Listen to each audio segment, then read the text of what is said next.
Nobody, of course, other people contested against him, they didn't make it. Yaradua did only 3 years. Nobody insisted that the North must complete its term. They gave it to Jonathan. We can't complain. He died. If when he died, God did not the presidency, then the presidency, okay, then we can say, okay, zoning has been done to the North and they've had their own 8 years. They never had it. The only person that got the 8 years was Buhari. Jonathan was still allowed to contest against Buhari. So when we're arguing this thing that when it is the turn of the North or the turn of the South, that's why I told you there is nothing in the Nigerian constitution that says you must come from a particular zone. Your only qualification to presidency cannot be where you come from. It can be. It's free for all. Wherever you go. And it's a matter of strategy. There you shall go to find the votes. It will be foolhardy of ADC to know that Tinubu has already captured most of the southern states. And then they also go in that same direction. It will be very, very foolhardy of ADC to do that. I'm saying that openly. I'm not afraid to say it. And I'm not saying it has to be Atiku. Though Atiku is the most prepared that I can see. If you ask for my own personal opinion, is the one who has been everywhere since 1993. There's no other Nigerian that has his experience and his exposure. And then he has played at the presidential level. He was a vice president. There is nobody in the race now. Not even Tinubu was a vice president. Maybe that's even part of the problem that is grabbed. This is the first time that Tinubu is playing at the national level. He has never played at that level. Atiku is the only one who has played at that level. And we saw the results. We saw the results at that time. Whether you hate or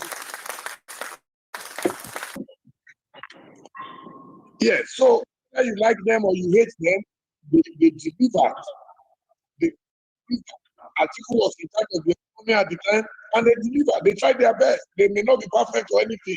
So in terms of experience and exposure, the man that can only be a candidate of necessity today remains Atiku. There is nobody that has experience in that area. Thank you. Thank you very much, sir. Mr. Cargo.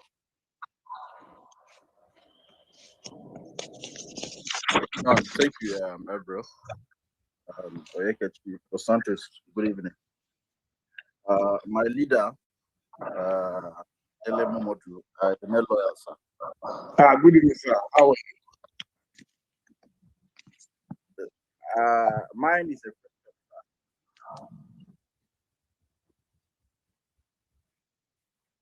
Please go ahead with your question. Okay, mine is a question, sir.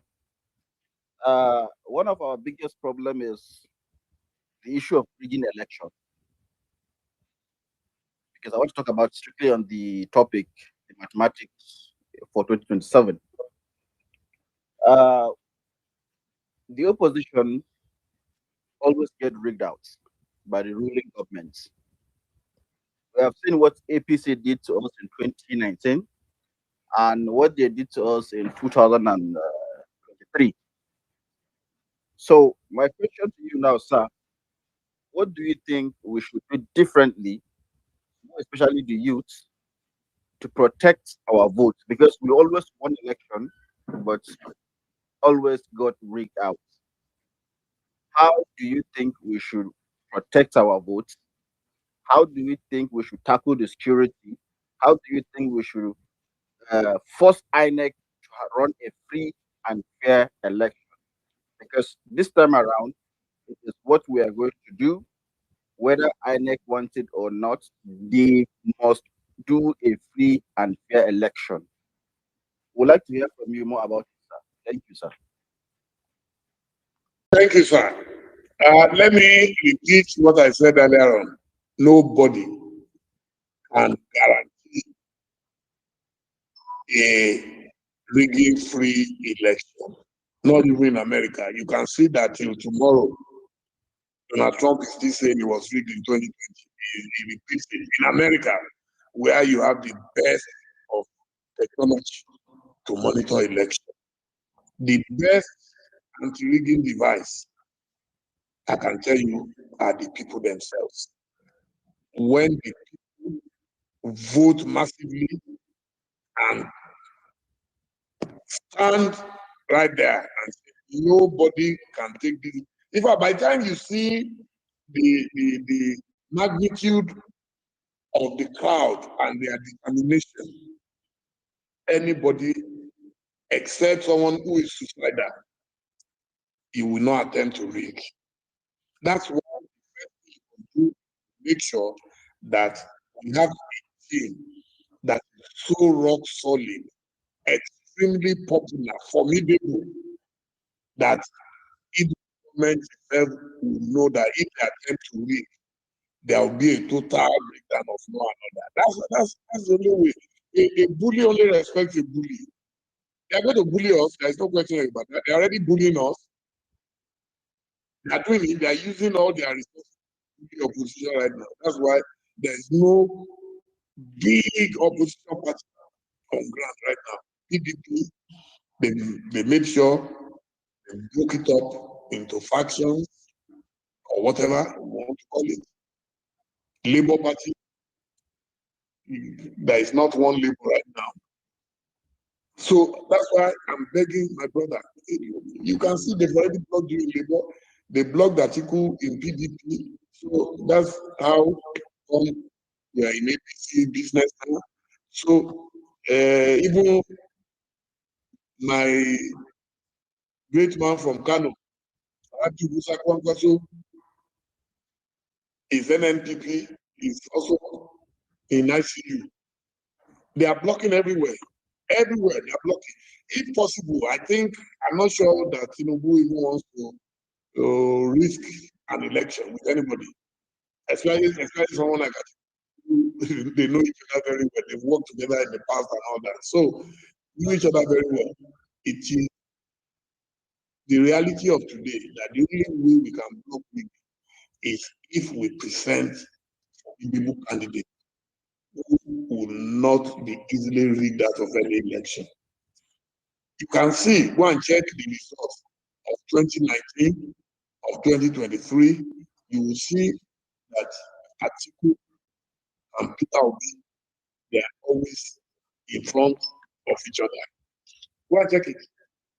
So if the two of them agree to work together this time, those who are mentioning them, it's not because we think we don't have other candidates. That Meeting will be a fantastic candidate. But the reality is how will Rotimi now go across the 19 states in the north?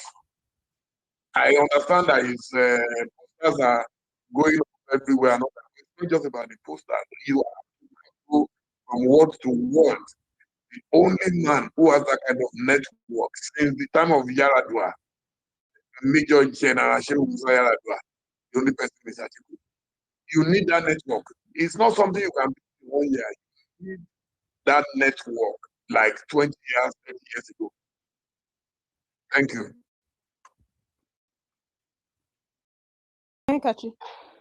All right, thank you very much. We appreciate you once more, Chief Dele Momodu, because we are really impressed with your clear explanation and insights. But I want to ask this question: what is your take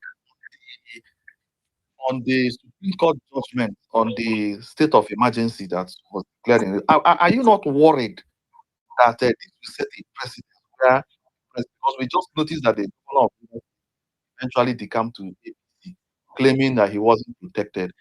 Are you not worried, just like we Nigerians, that where the president can coerce governors to join them into, using phantom state of emergency, just like Tinubu did, to coerce governors to join their party for electoral purposes?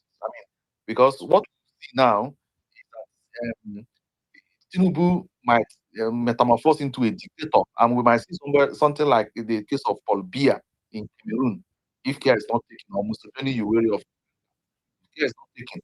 So I just want to know your take.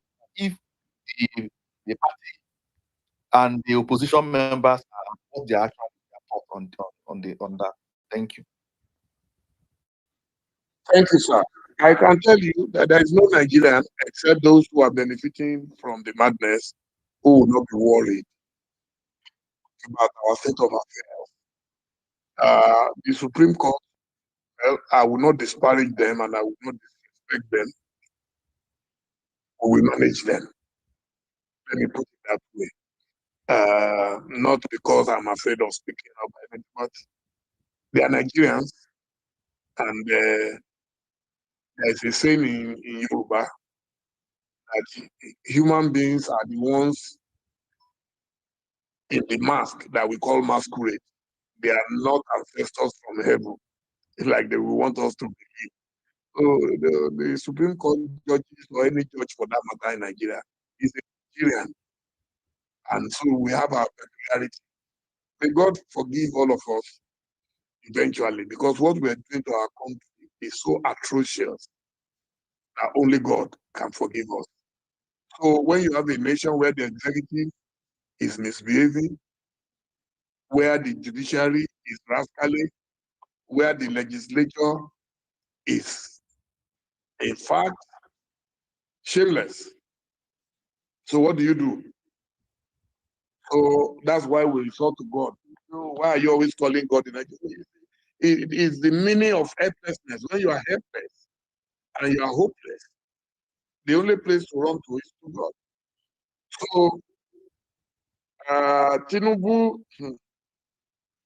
I granted an interview to Seun Okinbaloye of Channels TV in October. You can Google it. In October 2022. And I predicted that if Tinubu becomes president, then we're playing with a potential dictatorship.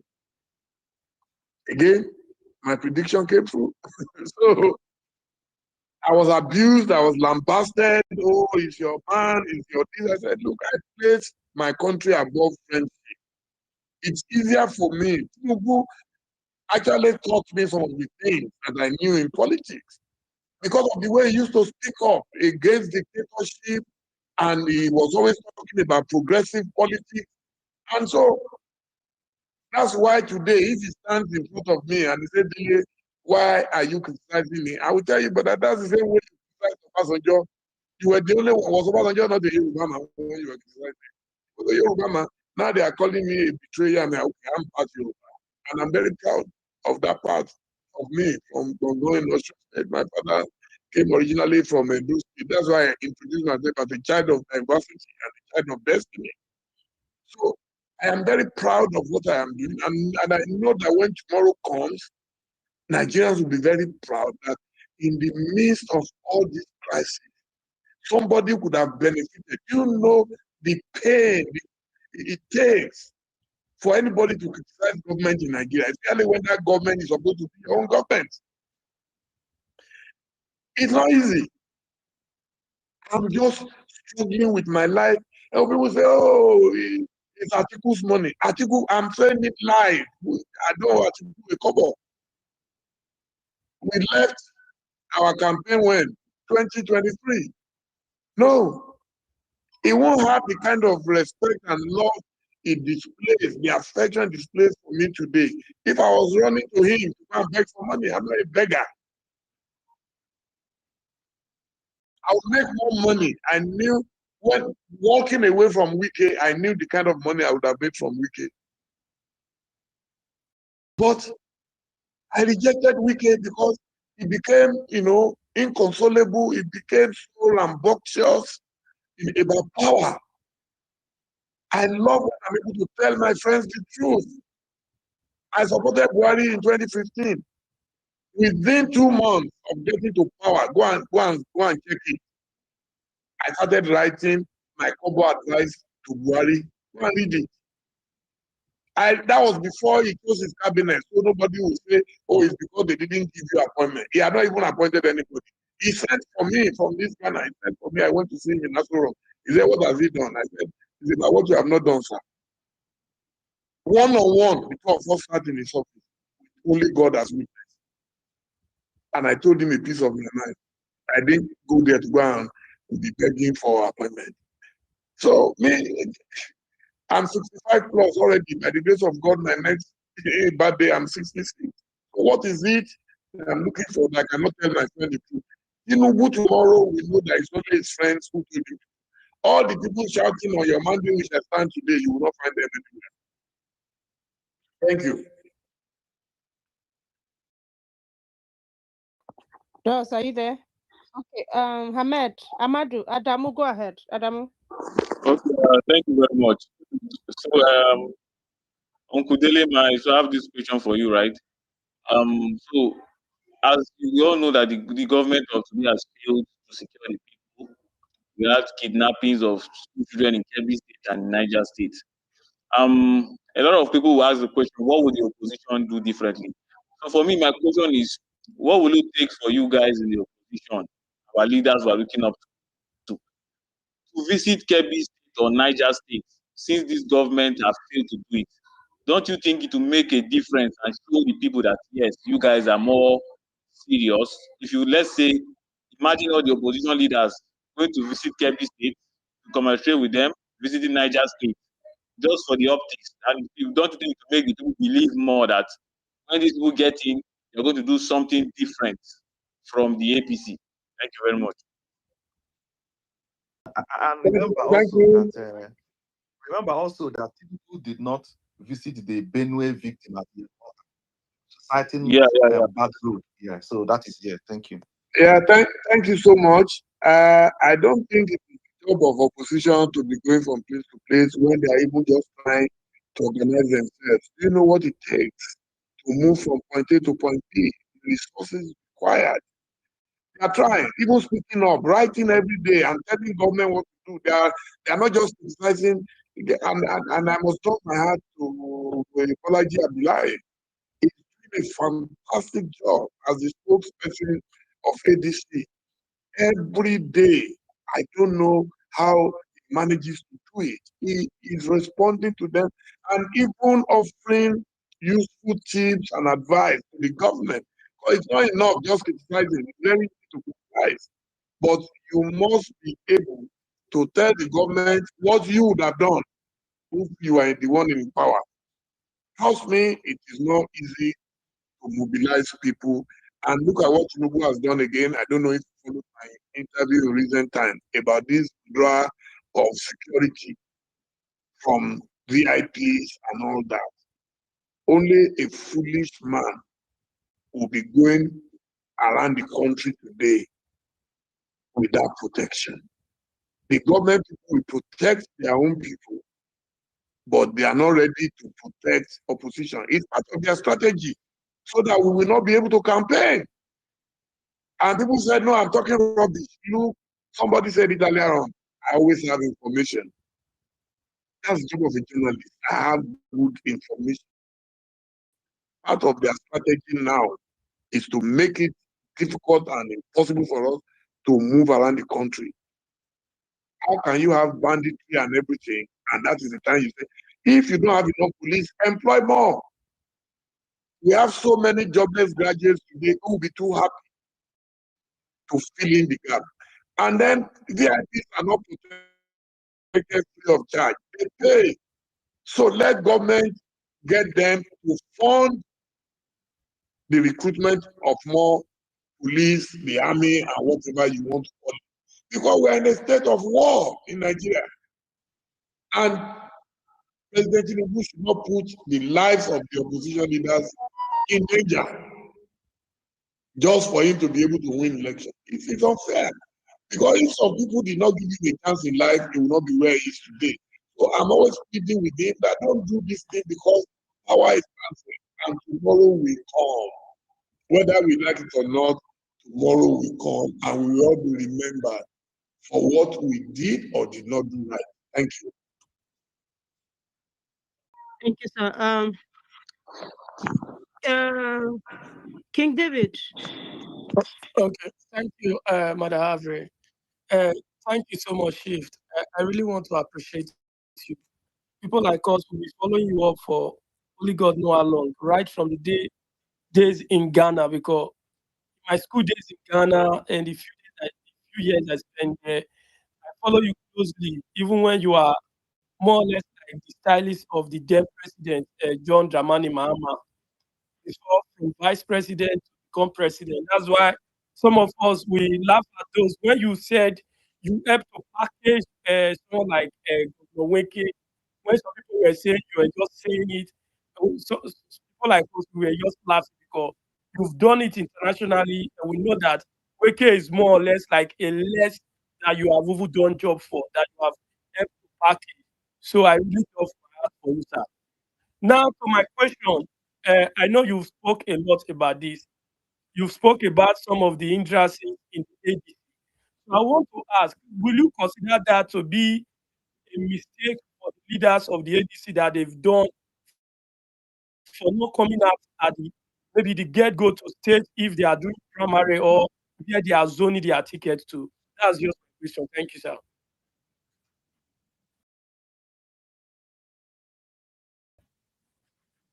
Avre, I need to speak. Yeah, Mr. Onwuka, yeah, you.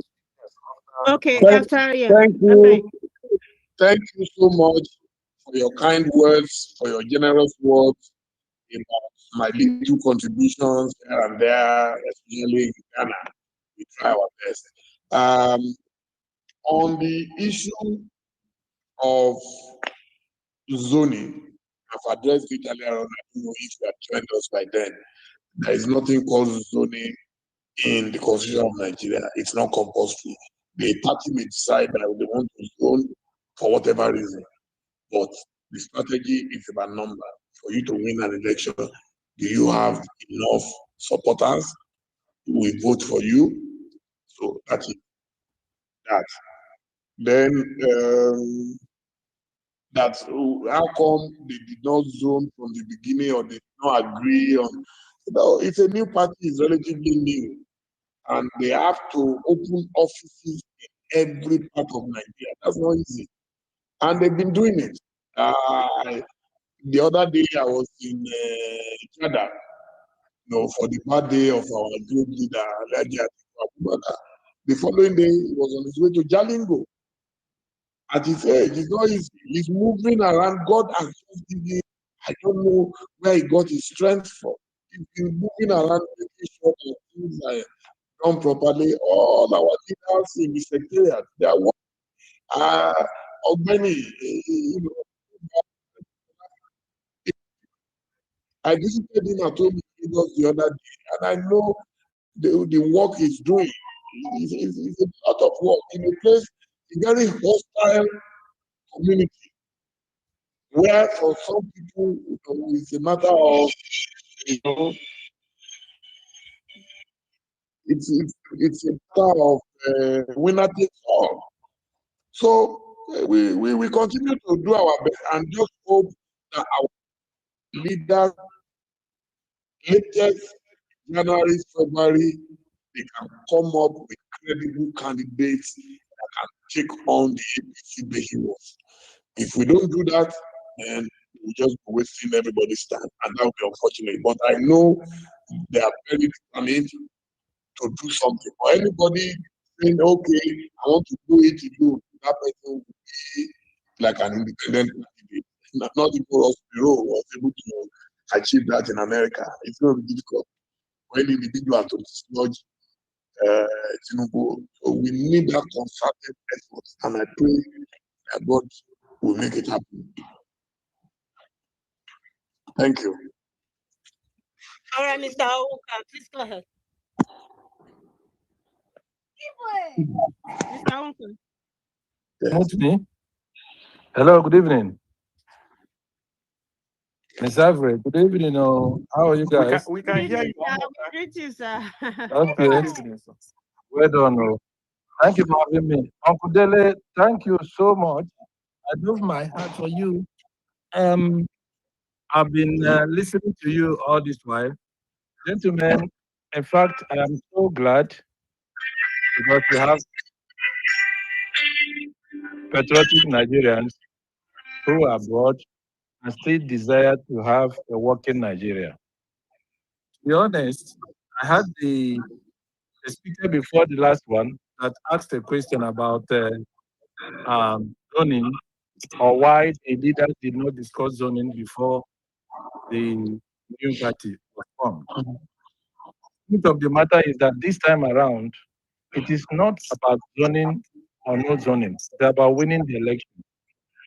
And there is nothing like zoning in our constitution, just like Dele said. And let me tell you the truth here. I'm sorry, but I have to say it. I am an Igbo man.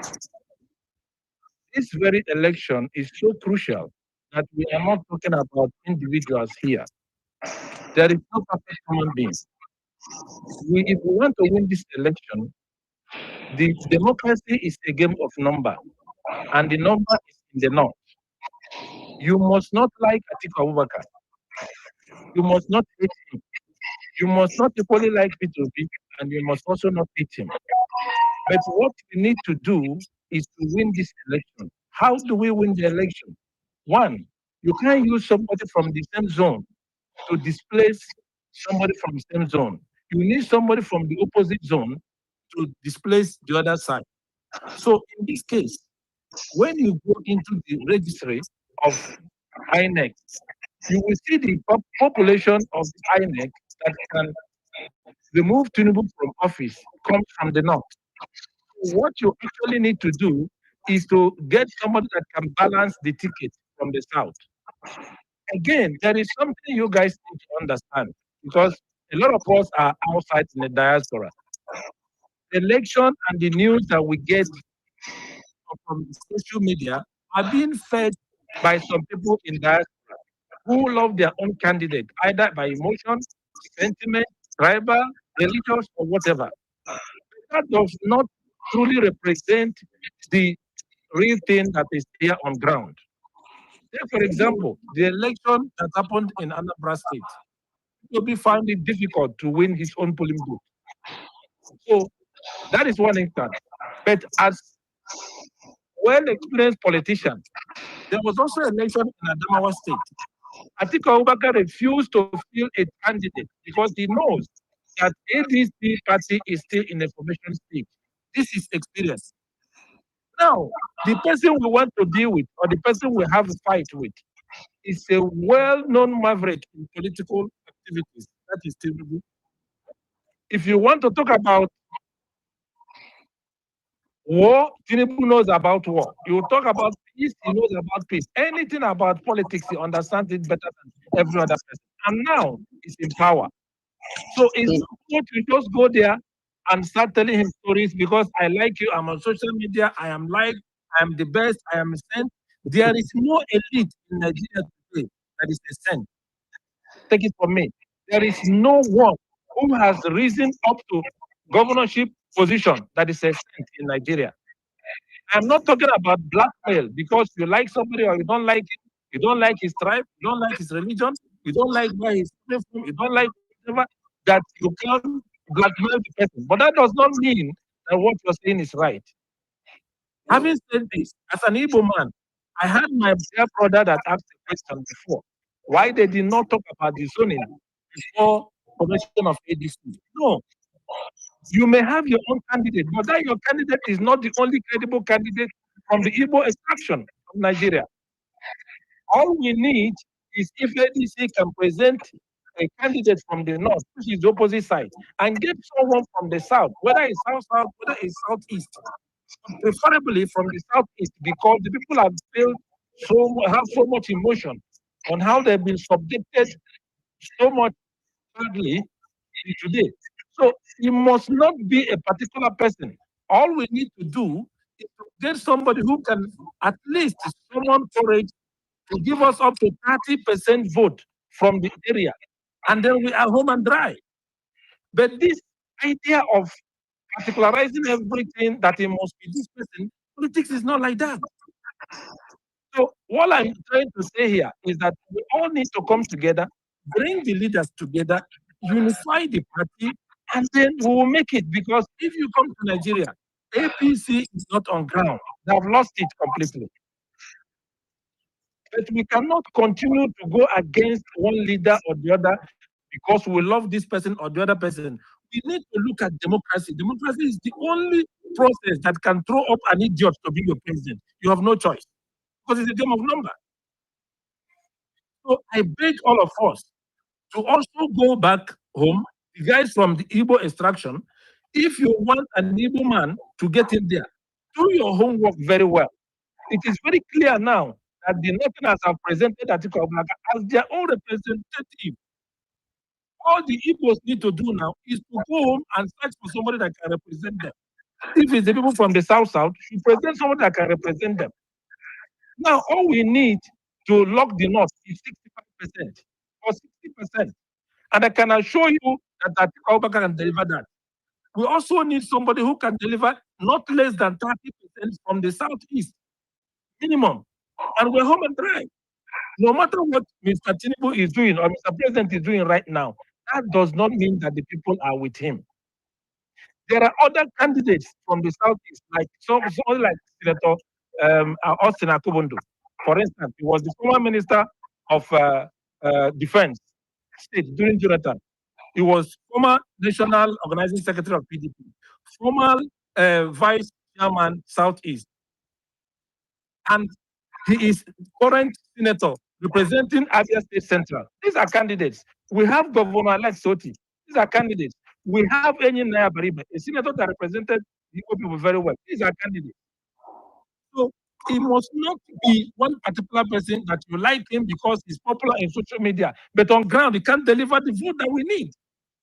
So if the Igbo decide that this is the person we need, I thank God presently, maybe one or two of you may not know that the report is called Northern Stakeholders and Southern Stakeholders.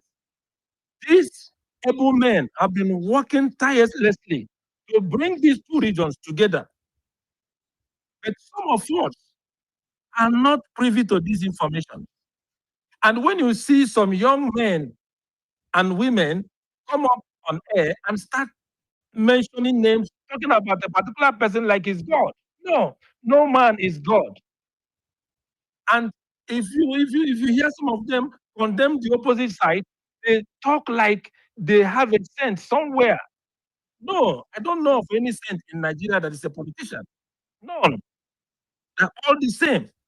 This time around, what we need in Nigeria, my dear brother and sister, is an experienced maverick that can put up this man that we have there. The man we have there is ready to do anything to remain in power. You don't need to speak like an angel to move somebody like Tinubu from where he is sitting today. You need somebody that understands what it takes to be a politician. You need somebody that is well experienced. You need somebody that is experienced in business.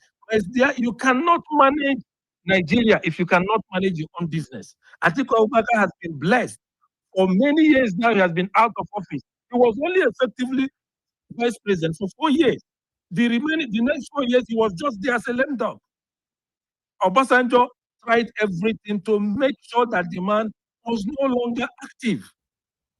But still today, a lot of Nigerians go out there destroying his name, blackmailing him without asking questions. I had the privilege to ask him a question about the hotel called Hilton today. I never knew throughout I was in school and university. I thought that Atiku Abubakar had a share in Hilton Hotel. But when I challenged him, I questioned him, he brought out a document where offer was made to him to own 200 shares, and he rejected it. He declined it in writing. I wrote a piece, I wrote an article about that. In fact, Atiku Abubakar had to call me and said, please, do not mention Mr. President's name. I asked him why. Why are you keeping so quiet that Nigerians don't know about you? You are being humiliated, you are being blackmailed, and people don't know all this. This man has been suffering for too long. When he was 9 years, he lost his parents, he lost his father, and he was struggling. He was trained by his mother. This man suffered so much and continued to suffer. He rose from the customs. Make it short, please. And Nigerians do not have this history. No, come on. Allow me to finish, please. Somebody was interjecting you. Okay. Don't mind it. So I want you guys to please take your time and read about these politicians. So, I think Chief Dele Momodu is calling your attention. Okay. Yes, I think we've heard you loud and clear, sir. You have articulated your point very, very well. Because I just got to Ghana straight from the airport. I'm not going to my bedroom. I'm just downstairs. I'm sorry, sir, that I'm the one that made you get into this, sir. I'm so sorry. No problem. And you know, I have the friends who just came in from London. They are in front of me now. So I'm just trying to finish this as quickly as possible so that I can have my meeting with them before they leave tomorrow morning. So please. How many minutes more do you have? It is an honor, sir. Yes, I think in reality we've covered everything. Yes. We are becoming repetitive. We've covered everything. If there are others who have fresh questions, I can take maybe 2 or 3 more. Thank you. Okay, it should not be like a chamber. When you guys were speaking, there is Mr. Nwankwo here who was doing the thumbs down. Nwankwo, please ask your question, but you have to keep it respectful. And please, we don't appreciate people thumbing down on our faces. Okay? Yeah, if you don't like it, you leave. All right? If you don't like it, yeah. Please, I always oppose censorship. Don't worry. Let them abuse our father and mother. We can't all agree all the time. So I don't mind. I really don't mind.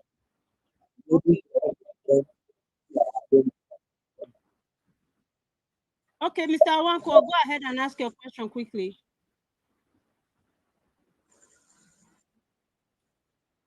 Nwankwo, are you there? Nwankwo Owen. If it's not done, not question. Sonny Arokwe, maybe you all you want to do is thumbs down, but you don't have the courage to speak up. Please, no, I have not. Sonny Arokwe, go ahead. I have not thumbs down. Please, I just have a question. That wasn't you. Thank you. Okay, Sonny Arokwe, go ahead. Yes, Chief Dele Momodu. It's a pleasure to ask you questions on a forum like this, because you have established a very strong personality, especially in the media. So it will be good to have a perspective. Now, my question is, what exactly is ADC? What is their priority in Nigeria today? Is it to rescue Nigeria, or is it to win election? That is number 1 question. Number 2 question is, from the position of your answers, I can clearly say you prefer Atiku Abubakar. I don't have any problem with that. But there are issues that he has to navigate. And I can name 3 of those issues, staring him in the face and staring ABC in the face too. One of them is his townsman Buhari, or Kingsman Buhari, just left government. And he left Nigeria in tatters and in shambles. Also, in Nigeria today, the phrase Fulani headsmen, it's a common house known phrase. And unfortunately, he comes from that track. Do you think that with all his experience, he can deliver Nigeria and give the Nigerian masses what they desire? Thank you.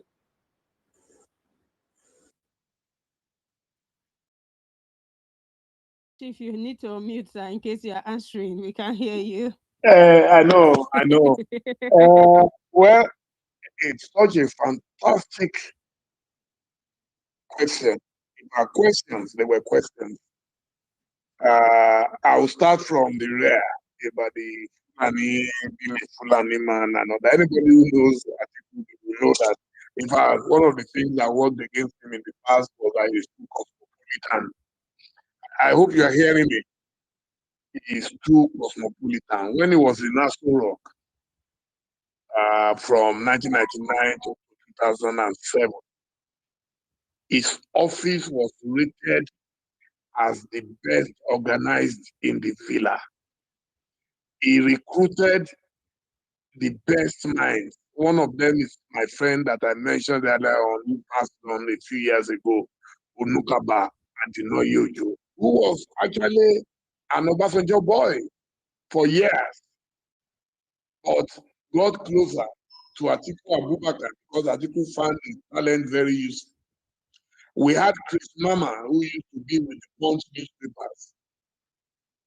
We had Chris Mama. We had Professor Luakande, who was recently NCC chairman in Abuja. These are all people who worked under the office of Atiku Abubakar.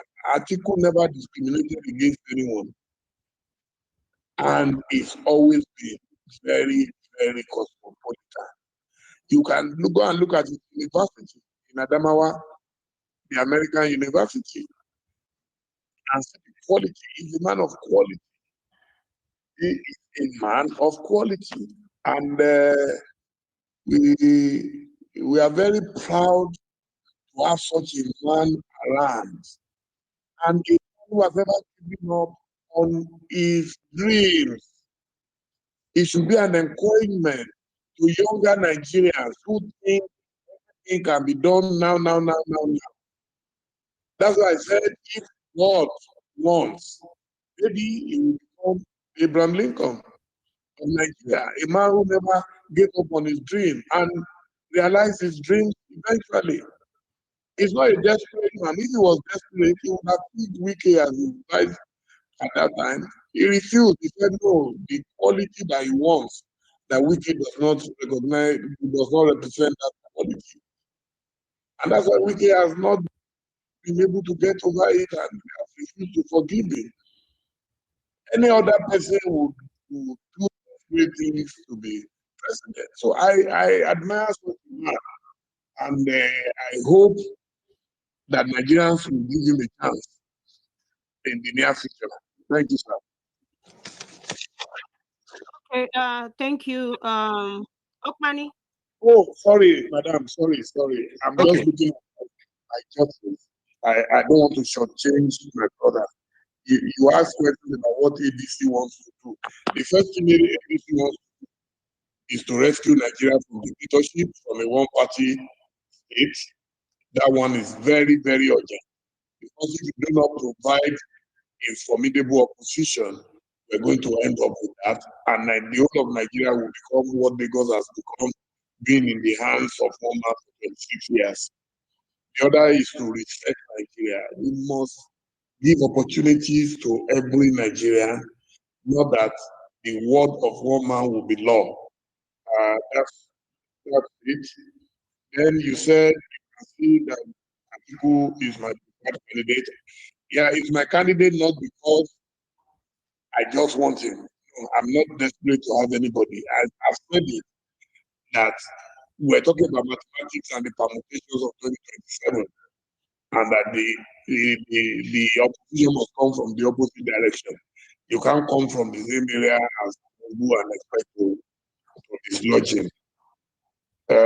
He said Buhari left power in Tatas. Yes, one of those who brought in Buhari was Atiku, Saraki, and all of us, because we thought we were looking for a state. But we later realized that nations are not governed by state, they are governed by performance. If the APC was performing spectacularly well, why would we want to remove them? In fact, we will have no basis to even campaign against them. But we can see that every day they are just putting bottle of Nigeria, and we are getting weaker and weaker by the day. We are being disrespected even by our smaller neighbors. There's no respect for Nigeria again. So, and we don't want the democracy to collapse. You can see what happened in the Republic. Recently, Tinubu had to send the bomber jets to the place because it was too close for comfort. So we don't want that in our country. So these are some of the issues that we must look at. About whether he's a Fulani or not, you can see the way he has lived his life. He has lived his life in a very cosmopolitan manner. Not, you can't call Atiku a bushman. A man that continues to educate himself, went back to school even recently for more education. For me, he's my ideal leader for Nigeria. He will never sit down in a room with anybody and be plotting how to hijack INEC or how to send thugs, go and beat people up so that they will not be able to vote on election day. We never do that. Thank you. That's good to know, sir. All right, Okpani, go ahead. Okpani, are you there? Oh yes, I am. Thank you so much for this opportunity. I greet you, big bros, Dele. I appreciate your time this evening. Please, 2 quick questions. Yeah. Please. Yeah, no problem. Just I'll make it snappy, please. I like the presentations you've made, and work as a point man for opposition ADC, which will rescue us. I believe I'm on the same page with you, sir. But by 2027, Atiku will clock 8 years. 8 years. And look at the kind of challenges we have as a country today. Do you think that an 80-year-old man will have the energy to really rescue us effectively, based on our current realities? That's the first one. Now, you spoke earlier on about, having a path that will restrict him to 4 years. That would be excellent, because if you put somebody like Obi or Amici behind him, and Atiku has only 4 years, and then leaves a younger Obi or Amici with the onus to pilot the affairs of Nigeria, that will help us. What do you think we can do to ensure that we have this path for 4 years? Is it possible to have it in this agreement that will bring Atiku in ADC eventually? Happy Christmas, Merry Christmas. Thank you so much. It is actually very possible. Yes, age is a factor, but you can see that it also helps to give us the benefit of experience and exposure. Donald Trump, within his presidency, will definitely be the axis of 80 plus. And his job. Joe Biden was within that range too. So it's nothing new if you have good health. And it also helps for the vice president. You can see that even with Tinubu, he is giving a lot to the vice president, Kashim Shettima. The last UN assembly, he represented the country, and he represented the country well. So if Atiku is there, whoever is his VP will tap into his experience, and then Nigeria will be better for it. So I don't see what is wrong with his age. If he's incapacitated, then of course he has no chance of becoming president. But for now, he's the man who has invested every day in himself. As a matter of fact, his personal assistant has been with him from Aso Rock. He's still there. Dr. Ndukwe. He's still there today. They live together in the same house. Everywhere he goes, the man is there with him. So, which means that he does not joke with his health. He a lot. He goes for his medicals as when necessary, and he can afford it. He has never been a liability on Nigeria. These are issues that people have never addressed. They just say, those who are there now, people who is doing well and pass on things to the people. Why can't Atiku? So age is a factor for everybody, but I think Atiku has and he enjoys an excellent health. Thank you. Okay, Owoko, the reason I want to bring you back is because you were laughing And I just want to hear your question because this is not an echo chamber. We are trying to get people to understand why we are going the way we are going. So please ask your question, be respectful about it, and keep it very short.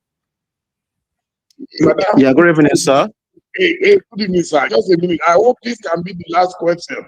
I must go into If you say so, yes. Okay, we'll go ahead. Yeah, okay, sir. From the way you spoke, I can say you are article support. Oh, definitely. But my question is, my question is, have you done a nationwide survey to see if articles demand Nigeria wants?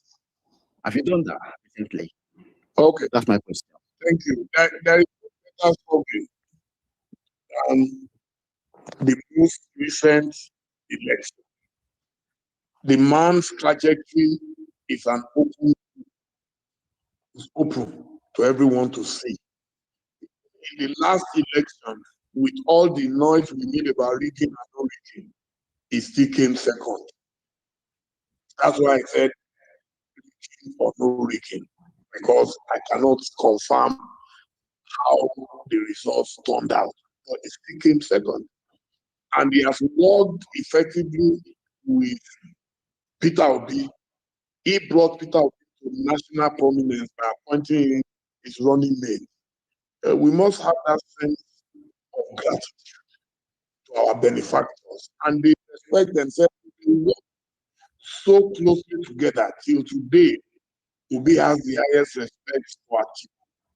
I know that people are pushing and threatening that if Obi agrees to be vice president, they are going to abandon him.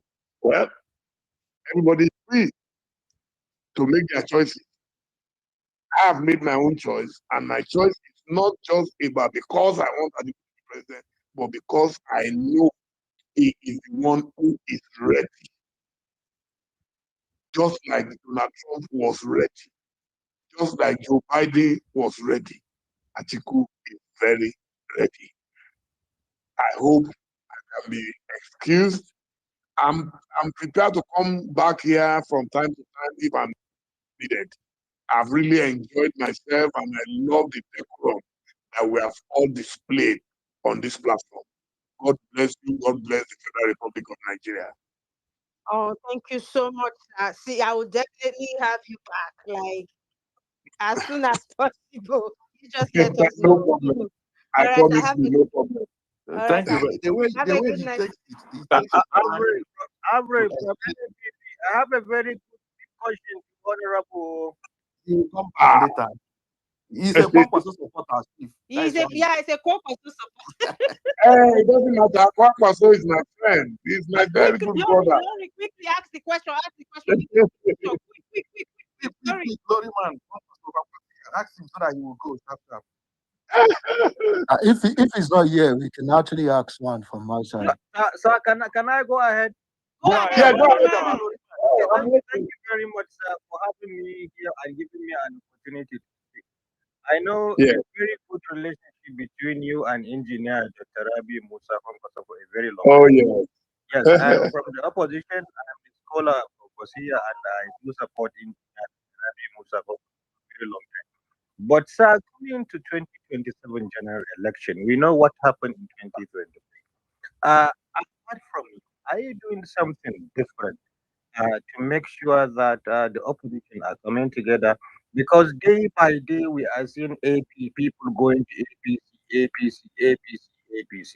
And my principle, everybody knows how it's very vital, especially in the northwest part of the country and in Nigeria. Are you doing something to see that Congress is coming to work together? Thank you very much. You know, your question is very complex and complicated. I have the highest respect and regard for, Senator Rabi Kwankwaso. He attended the Dele Momodu leadership lecture, the very first one last year. He came all the way from Kano at full cost to himself and his entourage. So he's someone I would always love and appreciate. I hope he will not be tempted by APC. You know what APC does is to tempt you to accept certain positions because they believe everybody is buyable. That's why those that they cannot coerce, they cannot intimidate, they try to give them appointments. I see former governors becoming ambassadors. Oh my God. Am I a man with full executive power leaves power and then becomes an ambassador? That is the mindset of APC that, look, let me just give them everything they will take. So, but this time around, Dr. Kwankwaso should please do us that favor of showing that he is not tied. Even if he will not support ADC, if he will not join ADC, I believe he should collaborate with ADC. Even if we will not join them, all the opposition forces should join at least that one party. Because once you have a proliferation of political parties, then Tinubu will go home to victory. And so anybody who does that is an enabler, is enabling Tinubu to get an easy win. That's what Tinubu wants. He doesn't want any serious competition. That's why they are bad mounting Atiku everywhere. I laugh every time. Even my brother Peter B should know that the person they don't want to meet is a northerner, and that person is Atiku Abubakar. As for Dr. Kwankwaso, they are not afraid of him. They know that he can reduce their votes in Kano and places and maybe Chicago and all that, but they are not afraid of him because he does not have that leg in the northeast, in the north central, and in the northwest like Atiku does. And you know, Atiku, as his people, is always picked his running mate, usually from the southeast. So he's a very good customer in the southeast. There is no way he will be able to come. If he has some deep behind him, he will definitely. And they have Rotimi Amechi in their group, then they will be able to fight in south and southeast. Okay. Thank you very much for apologies for delaying you further, sir. No problem. I have to go now. Thank you so much. God All bless right, you sir. all. Thank you, Yeah, ma'am. Thank Josh, you. I'm sorry, we would have Oh, no taken problem. questions, but No all problem. right, sir. Thank Thank you, sir. I you. hope we'll have you again. Thank you. Thank you. So everyone, instead of ending the space like we usually do, we're just going to continue and make this a reaction space. Josh, I am so sorry. I would have taken if it was up to me. I'll just move if it was up to me, would answer all the questions. George, you want to unmute and speak anyway? Give it to Ibrahim. Ibrahim has been here. Yeah, it's true. Ibrahim, I apologize. You know, It's what true. we are doing is, let me explain this thing to them. No, what we are doing is, you see, some of us have time to get, you get, and for us to continue having them here, we have to give them confidence that we need to maintain to time. Because even me as an individual, sometimes I have a lot of engagement. I have to apportion time. How much more these leaders? So I mean, we have to understand. When we promise that whenever it comes back, we're going to prioritize it. And say, if you cannot ask your question, please. Thank you. Okay, Ibrahim, are you there? Are you kind enough to speak? Yes, I'm here. No problem. Though I've been here for a very long time, but it's okay. We understood how tight his schedule are. And as the last speaker at least said, maybe next time when he come, we can ask some of the questions we have. But as for discussions, maybe for some of us that have been here, he probably must have touched that Dos Santos maybe and others can just shed more light. What I want to talk about has to do with the strength we have in the ADC at the moment. We all know how instrumental sitting governors are and legislative, how the kind of contribution they do give when it comes to presidential election. We know what happened in 2019, 2023. All the support that Atiku Abubakar gets, most of them come from the sitting governors that are in power within their state. They give a lot of contribution. Everybody knows about that. But as it is at the moment, we're, we're getting into election without having a single governor. As of today, I can only remember Ireti being the only sitting senator that is part of the ADC. So when it comes to resources and managing people within the party, polling units and other things, I don't know what approach we are going to use. I'm bringing this up because for those that followed the recent election in Anambra, the election in places like Kaduna and other places that has election recently, you'll understand how the sitting governors and also some of the members of the National Assembly contributed immensely to see that the election we are we are in their favor. Um, that means we need more people. We need, I don't know how we want to do it, but we really need resources and we need people within the power and the system that can support us. We also will remember what Bukola Saraki did for Atiku when he was Senate president. Many senators supported Atiku then. So all these things are things we need to start thinking towards, and we need to know how to go around them. If we don't have people in power, but we need to find a way around to succeed in 2020, 2027. And the other aspect I wanted to ask him about, everybody knows Chief Dele is Atiku's, no doubt about that. Uh, from his from his comments, responses to questions, we see how his support is more for Atiku than to any other candidate. What I'm feeling is probably some of these candidates. I had somebody asking about age. Maybe people asking about age, they are probably will be thinking maybe Atiku himself can step back and see somebody of younger age can go for the contest and he will support that person. Maybe that's what some people are thinking. But all this is what is in my mind that I wanted to ask him. Maybe some of you can respond to them. Thank you. Okay, thank you very much, Ibrahim. Let me just respond. Ibrahim, thank you. You articulated your point very, very well. You see, you talked about that Chief Dele Momodu is more of article because of, and you are worried about something like his age but let me tell you, anybody, even the APC knows this. If you are a keen political observer, you see that even though the APC they know this, the only person that can be able to defeat Tinubu is Alhaji Atiku Abubakar. I mean, let us not deceive ourselves as Nigerians. Me personally, I'm a result oriented, and and if you listen to most political actors, they have, in fact, ask the APC people.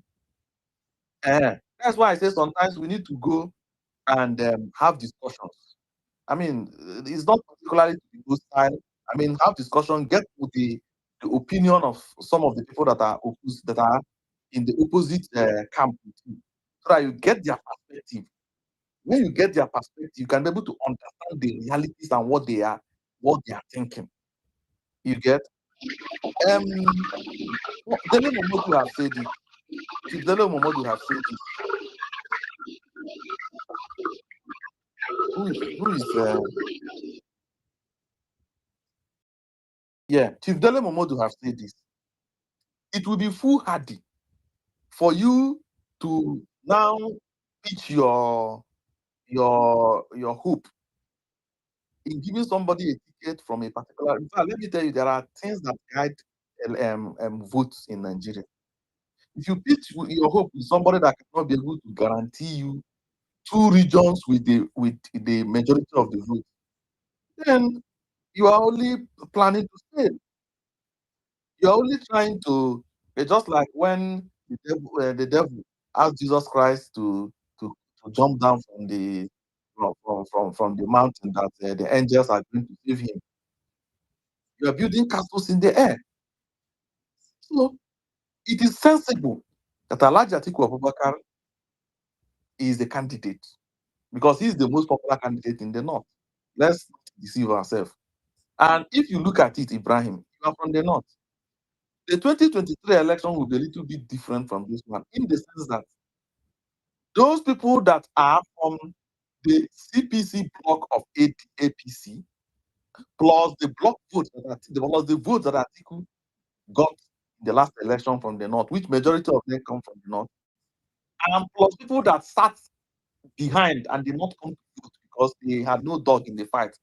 They are going to strong out in their numbers and they are going to come out massively. And as Dele Momodu have said, the people of the north have more tendency to protect their votes. They will be more difficult to coerce. They will be more difficult to intimidate. Unlike the people in the south. That is the reality. It's not, I'm not trying to diss anybody, but that is, you see, that is, everybody have their own countenance. So it doesn't make sense for you to now, looking at what Tinubu is doing in the south by gathering all the governors, it doesn't make sense for you now to go and pick a candidate from the south and now say, oh, you pick that candidate from the south, and then Tinubu goes and bring up that and go and contest with and go and share the vote of the north with Tinubu, with the candidate. Once they share that vote from the north, which, let's tell ourselves the truth, is the stronghold of ADC. The north is the stronghold of ADC. That's why we have to do everything in our power to make sure that that vote remains intact. That vote in the north, we have to do everything within our power to make sure that it remains intact. So, if once Tinubu divide that vote in the north, he's going to win the south. Then all our effort will be in futility. Regarding the age you're talking about, let me tell you, nobody that doesn't fall sick. Even at least in my profession, because of confidentiality, I have to keep a lot of things sketchy. In my profession, I meet a lot of people that are sick, and people of different ages have different health challenges. Sometimes you see somebody of 95 years old being independent and will not have any health challenge. Sometimes you see somebody of 40 years suffering from a lot of health challenges. And nobody knows when they are going to die. Let me tell you. So health, Donald Trump is how many years old now? Well, he's the president of the biggest nation in the world. So, and of course, if he are just like Chief Dele Momodu, if he's incapacitated, we don't begin to talk about Yaradua that eventually died from office. How many years was Yaradua when he was the president? Yaradua was about 50-something years or 60. I can't remember. I don't think he was even up to 60 years when he died. Unfortunately, may Allah rest his soul. So it's not about age. So if at that time Yaradua begin to tell somebody that is maybe he begin to tell Buhari at that time, even though Buhari unfortunately has died also. But even though he told Buhari at that time that, oh, you are old, I'm young. But at the end of the day, Yaradua died first, unfortunately. So what am I trying to say? Nobody, Igbo people, I'm an Igbo person. Igbo people used to say Chijindo. Chijindo, which means God is the person that holds life, and he's the person that holds health, our health. So I don't have any issue with the age. I'm an ardent follower of football. You cannot say because Cristiano Ronaldo is 40 years old, you're not going to struggle, and you're going to feature somebody that is 25 years old, even though Ronaldo can score more than him. I don't see even though most of the Ronaldo's age have retired, you say, oh, because they have retired, he shouldn't play when he's scoring. So if you say, oh, his age mate have retired, but he's still scoring, he's still healthy. Look at Alhaji Atiku Abubakar, despite his, have you seen him begin to stumble? Have anybody accused him of urinating in his pants? Have you ever seen him speaking and he has slurred speech? Have you ever seen him begin to say bala blue and whatever? Most of he whenever he talks with clarity. He talks with clarity. I'm not saying this. Go and look at his recent interview. He talks with clarity. So, and good health comes from God and not from anybody. So, Malam Ibrahim, Kanakadamu, don't be downcast, don't be worried. We are on the right course. The most important thing, because before you can be able to implement anything in government, you have to win election first. If you don't win election, no matter the kind of thing you do, you're not going to cause any change. If you stay out of government and you begin to make noise up and down, nobody's going to listen to you. They're going to listen to you as an opposition and say, well, and I believe, and that is what I will continue telling you. If by 2027 I think of what did not win this election, when they talk, I will be taking their talk as an opposition talk. Sometimes that they can even opposition whenever they see the ruling party do some certain thing, they will come and criticize even without looking at it carefully. I will look at it as that way. But when you are in government, you can be able to implement your ideology. But when you are, and this goes to the obedience as well. You are saying you can, Obi is too big to deputize at it. What was the highest political position that Mr. Obi have held? The highest political position was when he was the governor of my state in Anambra State. And that is the highest position he has held before. So if you are upgrading him to become the vice presidential candidate, what is wrong with it? Wasn't he the vice presidential candidate of Atiku in 2019? So it's not as if maybe he has become vice president or he has taken any position that is above the vice presidential position. He has not become the vice president before. He has not attained the position of vice president, any position that is higher than vice president. He was a former governor. So, and if the party is offering him, moreover, the party is not actually offering him vice president as now, but we are permutating. If somebody is now telling you, okay, his vice president is on the table, even though he's not on the table now, but if they're offering you that, you should know that that is an upgrade. Can you, well, even though a lot of people will disagree with you, yes, you can say he's more popular, but in terms of diplomatic status, if Peter Obi and Professor Yemi Oshibanjo goes to the United Kingdom, go and visit Ken Charles of United Kingdom, who do you think will receive the first protocol? I can guarantee you that it's Professor Yemi Oshibanjo. You can come here and bicker all you want that he's popular and the rest of them. But in terms of diplomatic status, I say Tifotendu Tomin that I can challenge you, Tifotendu. Professor Yemi Oshibanjo has a better diplomatic status than Mr. Peter Obi. Let us not deceive ourselves, because he was a former vice president. He has a better diplomatic status because one day they will address you as the former vice president. At some point, Oshibanjo was the former acting president. He was when Buhari was out for 6 months due to medical issues. Oshibanjo served as the acting president. Can we remember? So when we are saying these things, it's not as if we are trying to tell people what the truth is. Well, I'm not trying to sugarcoat anything. Time for sugarcoat. You see, if Dele Momodu has said it, we have less than 1 year. There is no time to sugarcoat it. It's time to put things in proper perspective. Because you are the former governor, and you are telling since for a few days now, I haven't been involved in some of all this because I think we are overbeating it. You have to make it very clear. You are a former governor. You have not attained the position of how many former governors do we have in Nigeria? In 1999, I think if you calculate them now, there are more than 100 now. Former governors are actually more than 100 now, if you calculate now. But how many former vice presidents have we had?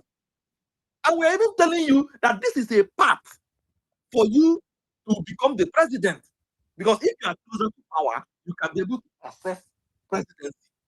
That is what people are saying. Or you think when the governor of Edo State, Mondo Kwebolo, threatened Obi that he let him never enter Edo State or he takes permission, you think if it is Alhaji Atiku Abubakar that was former president, Mondo Kwebolo will tell him that? You think if it is Professor Yemi Oshibanjo, Mondo Kwebolo will tell him that? You think if it was when the late Dr. Alex Ekwueme was alive, think Okwebolo will address Ekweme like that? I mean, come on. Do you think if it is Alhaji Nama Disambu, he will be addressed like that? That was because Obi was just a former governor. Yes, he was a presidential candidate, but that is what he is, a presidential candidate that did not win an election. That is what he is. If he goes and contests the election next time and loses the election, if he contests alone and loses as expected, there's no gainsaying in that. He will also remain the former presidential candidate. In fact, when people are trying to introduce him, most of the times they introduce him as the former governor of Anambra State. If you are trying to upgrade, you say former presidential candidate. That is not a portfolio. His portfolio is that he was the former governor of Anambra State, and that is where he received his ESTA codes. So if he visits America, Donald Trump asks him, "Who are you?" He's not to say he's the former governor of Anambra State. Donald Trump will tell him that, please, I don't know Anambra State. Where is Anambra? So Anambra State is one of the 36 states of Nigeria. I was the former governor. But when Professor Yemi, for example, goes to America, Donald Trump asks him, he will tell him that I was the former vice president of Nigeria. Let me ask you, who is the governor? Who was the governor of Texas in the year 2012? Do you know? Who was the former governor of Illinois in the year 2010? Do you know? Who was the former governor of California? Do you know? Who was the mayor of Leicester City in UK? Who was the former governor of Stuttgart in Germany? Did you know? But when they tell you who was the former vice president during the time of Joe Biden, we know it's Kamala Harris. And that was how she was able to contest for presidency the last time. Joe Biden was the former vice president during the time of Obama. That was how he was able to contest and win. And former vice president Al Gore, the former vice president of Bill Clinton, was able to contest against George Bush. The father to George Bush, President George W.H. Bush, was the former vice president to Ronald Reagan. How did Lyndon Johnson become the president of America? He was the former vice president of John F. Kennedy. President Nixon was the former vice president to Eisenhower. So these guys have the history of becoming former vice presidents. Oh, yeah, I beg, make we talk. Why are you stressing yourself over? So let me conclude on this thing. Let me conclude. So when you are saying he's all this, even the American president that won for 4 years, that ruled for 4 terms, Franklin D. Roosevelt, he was the former vice presidential candidate of the Democrats. That was how they knew him. How did P2B become popular? Is it not because Dele Momodu said it? Is it not because Atiku chose him against all odds in 2019 to become the vice presidential candidate of PDP? So when we begin to present you all these things, you begin to think maybe we don't have anybody that have sense in political sense in Nigeria. Those the ticket that will defeat Tinubu. So when we begin to present this thing to you, we look as if maybe we are begging you. I don't really understand. You say if it is not the let Tinubu, who told you? So sorry, Obando. No, I'm not angry. You know, this is very simple. Dele Momodu have already. Everybody have his own right to make a choice, and then he has made his choice, and a lot of Nigerians are also making their choice. But then it is going to be quite unjust or lack of sincerity for somebody to think maybe somebody that have been in this game for a very quite long period of time, thinking that he will only bank on governors to get before he can be able to navigate rounds and crannies of Nigeria to secure the votes. I think it is, yes, we all understand the kind of games we are playing, and everybody have his own rights to make his own political statements. But then to me, if I can see an average person saying that, oh, they even want Atiku to come as the president, and then somebody will now tell me that Atiku need a governor. Atiku has never gotten a governor in Niger State since 2015, and he got his 2019, and he got his vote.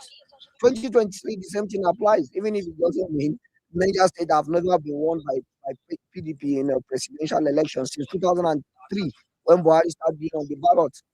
So, and then somebody will now come and tell me Atiku need the governors. It is now just recently because some people have started switching allegiance or loyalty to other candidates or any other thing. And they will think now it is necessary for Atiku. You must have other politicians have the liberty to have supporters without governors. But Atiku only rely on governors before he can get his own votes. We should be sincere to ourselves. This is very simple. It's either we are prepared to win, just like Dele Momodu have said, or we continue supporting. I want to support the candidates that will never be a winner. Both of us are in a loser stage. If we are ready to like, okay, let's both of us move in a solo. Uh, we all know what we are doing. So it is very, very simple. Everybody have his own right to choose or to support the candidate of their choice. Well, if people have choose to support Atiku will support. People that choose to support Obi will support. People that support Rotimi and Mechi will support. The only thing that is major there is are you supporting to win or you are supporting to support? Because we are playing two games here or three type of games here. A lot of people are politicking for their personal interest. Some are politicking for the interest of the nation. And then some of them are just doing their own gig, online gig. They are just going to do their own alone stuff. So this thing is very simple. We are not taking matters so like you or die anymore. Atiku is not healthy. Atiku's age is not making him comfortable. We have tested a lot of youth in Nigeria. The current governor of Niger State is also a youth. Yabelo is a youth. According to Nigerian people that do age clearing, Yabelo is also a youth. Although currently that in those cabal today is also a youth. And then we have seen the outcome. We have seen a lot of House of Assembly that are youth that have passed zero bills that will not even impact on the life of people. And then we haven't heard Atiku staggering or saying things out of point. So I beg all these things that people are trying to make as a majority yardsticks. To me, these things are not even holding water. It's either we contest to contest or we contest to win. Choice is all our everybody's own to make. Me, categorically, unapologetically, I stand with Atiku, no matter how it's going to be, for water or for sun or for rain or and I don't have any monopoly to impose Atiku on anybody on this space particularly. But I have people that I'm going to also talk to offline and they will follow me do I raise my case.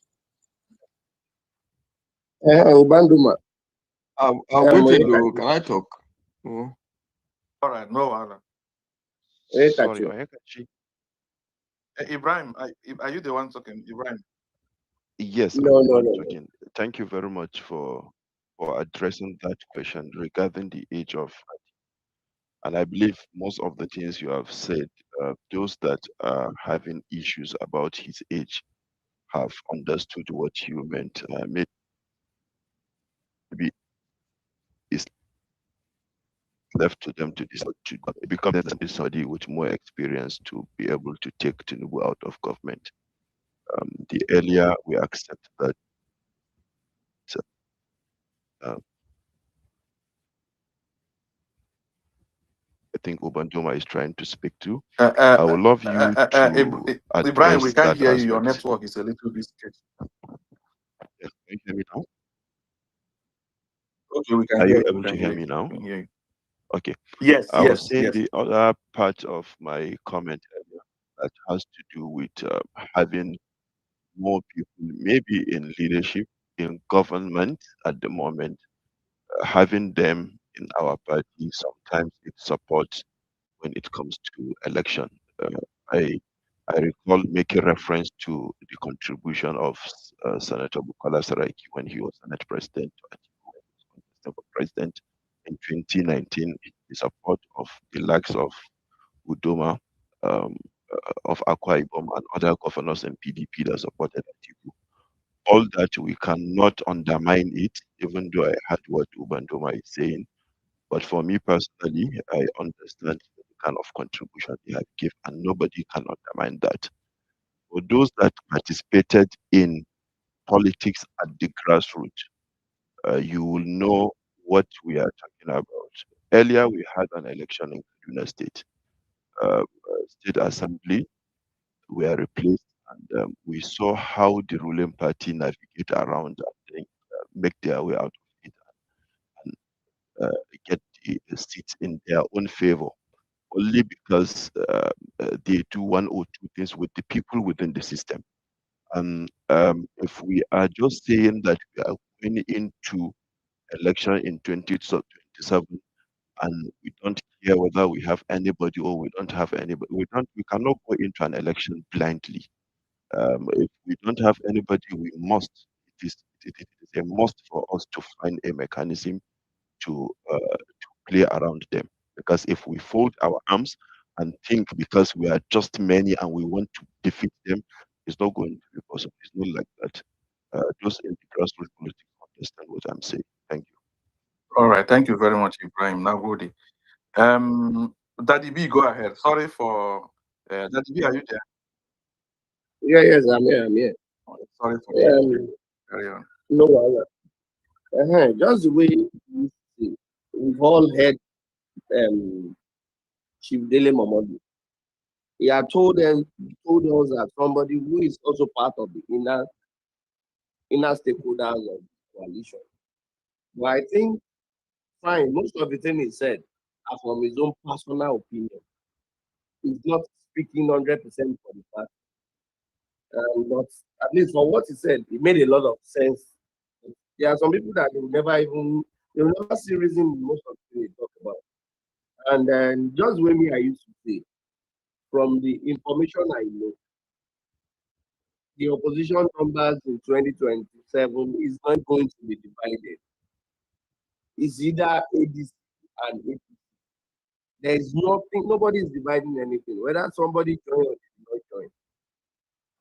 The ADC, those who are in ADC, are the so-called the best political brain in Nigerian politics of today. And that's the reason why some people are so reluctant of going elsewhere, because there's no elsewhere they want to go. Even if some of them are like floaters now, there's no elsewhere. That's why when they come around and try to make a blind argument to push whatever narrative they want to push, they cannot go to PDP, they cannot go to Accord. They see that the only place where they think there is something substance to stand a chance against APC in 2027 is ADC. But one thing they don't know is that they cannot force whatever decision they have down the throat of everybody. They can't force it down the throat of everybody. And it's not possible, it will not work. But no matter, even if they like, let them threaten, the threat will not work. Because there's no additional platform from anybody to fight or split the opposition vote. So they should, with the moment each time they remember that there's no additional there's no available platform for them to go and either split wood or to waste time, their body will calm down each time they hear. It's this bitter truth. If anybody think there's an available platform aside ADC against the APC in 2027, I can give the person 200,000 naira for telling me the platform, and they should go and test the water here. That's why the fact that they try to test waters everywhere and the water is not watering. That's why they are coming back. And wherever they go, they will need people who are in the ADC. And those who are in the ADC are disciplined, principled, and upright people politically. They've decided to be in the ADC, and they are in the ADC for the 2027 election. So let them keep on wasting their time. Let them keep on coming around, trying to twist everybody. From what Dele Momodu had said, he never said there had been a central opinion that was he only gave what he said on his own personal opinion and his own personal conviction. Because somebody tomorrow will now say, since Chief Dele Momodu has spoken, what he said is what the party will. No, all he said are things he believed in. He spoke as Dele Momodu. Yes, a member of the ADC coalition stakeholder. But all he said tonight is not everything 100% for the party because he's not the spokesperson for the party. Based on his own honest opinion and the way he assesses and adjusts things, that's why he had said. One thing I used to also tell people is that whether you make noise about A, you make noise about B, the number one priority of every opposition party is to win power. It has to be politics before policies. If you don't win power, no matter how good your candidate is, nothing will be implemented because you are not the one in power. It is those who are in power that have opportunity of implementing whatever they want to do. If you are not in power, you are more or less like a noisemaker. But you need to win power first.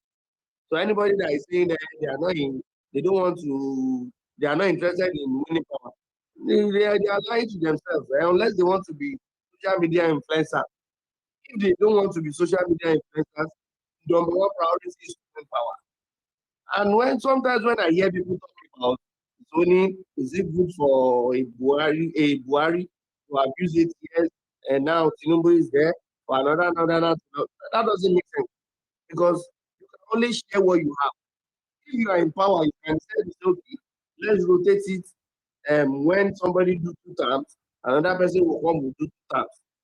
You can decide to give whichever region to be your next presidential candidate.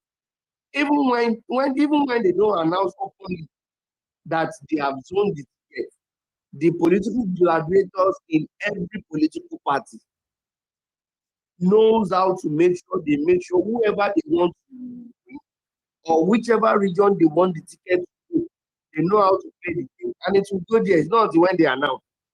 That's why the fact that the northern governors in the APC, including Malame Rufai, said power should go to the south as far as the ADC is concerned.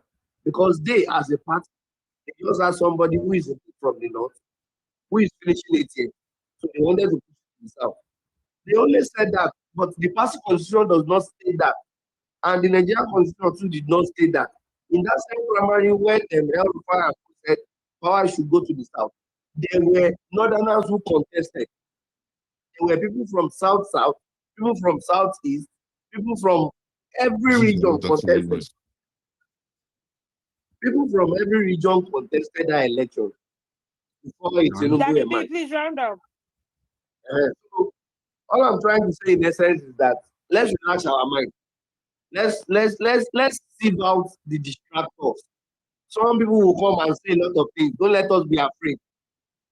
No number will be divided in 2027. Maybe in 2031, there will be a 3 years rule. But in 2027, there is no 3 years rule. So anybody that is threatening that they will go and do 3 years, they are wasting their time because there's no platform. Are you the mic? Thank you, Daddy. We'll keep talking. People listen. All our best, Peter. Go ahead.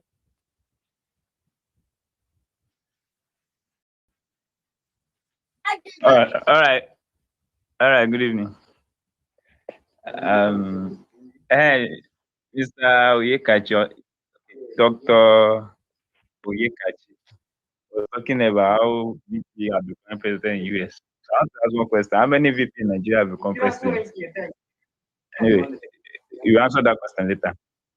Just one of the things I'm saying. Then I was thrown to, I think, second to the last question to Mr. Dele Momodu before he left. I think take a survey across the country what people really want. He actually does that question because he talked about 2020 election and how Alhaji Atiku Abubakar came second. So he didn't answer that question. So it's one of the questions I want to ask too. And they will check. Olabes, when you are talking about taking a survey where? So Wait. I understand this question. I understand. Wait. I understand. Wait, let me complete my. You see, Olabes is trying to be clever by her, but I will respond to him. But continue, Olabes. Don't worry, I have a very good answer. Wait, I'm sorry, but he actually answered that question. He did. He didn't. No, He he said did. he said 2023 election. He said 2023 election. That Alachakwa came second. So that already shows go that. answer by yourself now. Must you answer your question? Why you not distress No, us now? Obando, just leave him. Obando, just leave him. Because not because of Olabes, but because of I beg, if anybody want to push agendas, open your space. It's very simple. Wait now. Ubanduma, calm down. We need everybody. Don't worry, I will educate him. Please Don't calm down. So continue, Olabes. Olabes, calm down. Continue. But you answer our question. Wait, I've asked two questions now. The first one, from what Mr. Yekachi said, that VPs are becoming president in US, and there's no any VP that has become president in Nigeria. Then the second one about that question that was thrown to Dele Momodu about what people really want. Another thing is that if you check the comment section, so there are some questions that is like, I beg. What's the good luck, Jonathan. Wait. Jonathan became president by circumstances because his principal died. So but you that said one you did not factor that. Thank you. Okay, no one.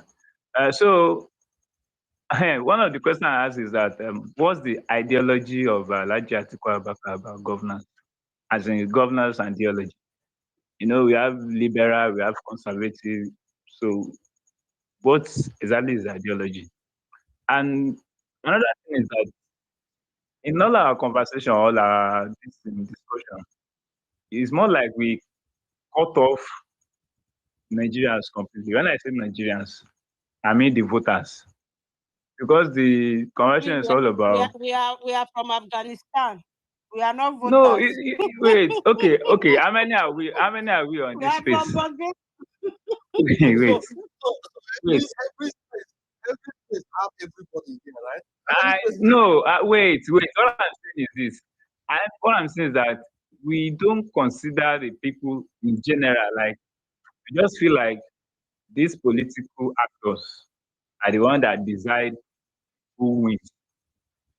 Although Nigeria politics may look like, well, what happened in 2023 actually showed that the people can actually have their voice and make decisions. Because most times we try to denigrate the voters that, they don't know what they want, they just follow one direction or things like that. So my point there is, like I said, I've asked about the ideology, then ask about the current position that Nigeria is. One of the questions I also asked in that comment section is that we are largely Atiku Abubakar reduce the cost of governance. So looking at the situation we found ourselves, the amount of debts that we have, the insecurity, the new tax that is coming, because I was on the space in the afternoon where they are talking about the tax, and they were giving excuse that they are not taxing the poor, but in reality, they are actually taxing the poor. So looking at the kind of situation we found ourselves, what exactly do we need to get out of this quagmire here? Because it's more like we are not discussing our problem. And someone talked something, the man is this still here? He said all politicians are the same. So I want to oppose that. All politicians are not the same. So, and I'm not speaking for Obi. At least I can use example of Lagos. Akinwumi Ambode is completely different from this Sanwo-Olu that we have now. So I can't say all politicians are the same. I don't agree with that. So, but my main point is looking at the situation we are economically and otherwise, what exactly do we need? And do you think Alhaji Atiku Abubakar is the solution to the problem we have now? Okay. Let me stop at that. Okay, first of all, I think Reze have answered your question regarding the issue of if Goodluck Jonathan was not the vice president, would he have become the president? No. It's a rhetorical question. Now, you are asking how many vice presidents have become president, right? The democratic dispensation that we are in now, how many presidents have we had? We've only had about 3 or 4 presidents. Obasanjo, Goodluck, Yaradua, Buhari, okay, 5. And Tinubu has not finished his term. So, your sample size very, very low. And if you have been a very good political history student, you will know that in 1987, Alex Ekweme was prepared to become the presidential candidate of NPM, and until Buhari and the military junta struck. But however, in 1999, because you see, when you ask these questions, you need to use your head sometimes. In 1998, going towards 1999, Alex Ekweme was one of the, in fact, he's the key convener of what later metamorphosed PDP. And if not that, because of what happened in 1993 and the sentiment that, okay, let's give it to the South because of what happened to MK Abiola, Alex Ekweme would have become the president in 1999. Go and look at the history. And what gave Alex Ekweme that popularity was because he was a former vice president. Mind you, Alex Ekweme was a normal rich architect. He was a normal rich architect that, I think he contested for the governorship primaries of NPP, the party of Zik, if I'm not mistaken. And he lost. Shagari picked him as the vice presidential candidate and he became the vice president. Till today, in case you don't know, Dr. Ifeanyi Alex Ekweme is in the history the highest political office in the South. Because Nnamdi Azikiwe was political. I'm talking about political. Nnamdi Azikiwe was a ceremonial president. He wasn't the head of government after I was at Belewa. So till today, Alex Ekweme, of course, the highest office holder, head of state, Major General Aguiyi. But political office holder is Alex Ekweme. So if Alex Ekweme has rejected the position of the vice president at that time, he wouldn't have had opportunity if not for the military coup. He would have become the president in 1987. If not because of what happened in 1993, that the zealous compensated the Southwest, he would have become the president in 1999 because nobody was challenging him. Now, that is by the way. Abubakar Tafawa Balewa, that was the prime minister. Do you know his position before he became the prime minister, the Nigerian first prime minister? He was the deputy premier of the northern region to Sir Ahmadu Bello. So that was, if he wasn't, if he was saying, oh, I'm bigger than the deputy premier, it was because Ahmadu Bello don't want to go to, he want to remain as the premier of the northern region. That was why he appointed, Ahmadu Bello appointed Abubakar Tafawa Balewa. So sometimes let us be reading history. So you cannot use the sample size of 4 presidents to begin to make assumptions. To say, oh, I've given you American history. So the Roosevelt, who was the uncle of Franklin D. Roosevelt, was the vice president to McKinley. Roosevelt himself was vice president. He later not getting the popularity, even though he has a disability, because he won 4 American presidential elections, only man in history. Richard Nixon was the vice president of Eisenhower. Gerald Ford. Harry S. Truman was the vice president of Franklin Roosevelt. George Bush, the Bush family, came out from vice presidency. He later becomes the president. His son becomes the president. Joe Biden, if you know, Al Gore. So what are you even talking about? So if P2P did not become the vice president, how will he now become the president? So you think he's going to jump straight away from being the former governor of Anambra State? So that is right. Your other question, there is another question you asked. That, which other question? Your second other question that you. I said, what's the ideology of Alhaji Atiku Abubakar? No, that's the second one you asked. The second one.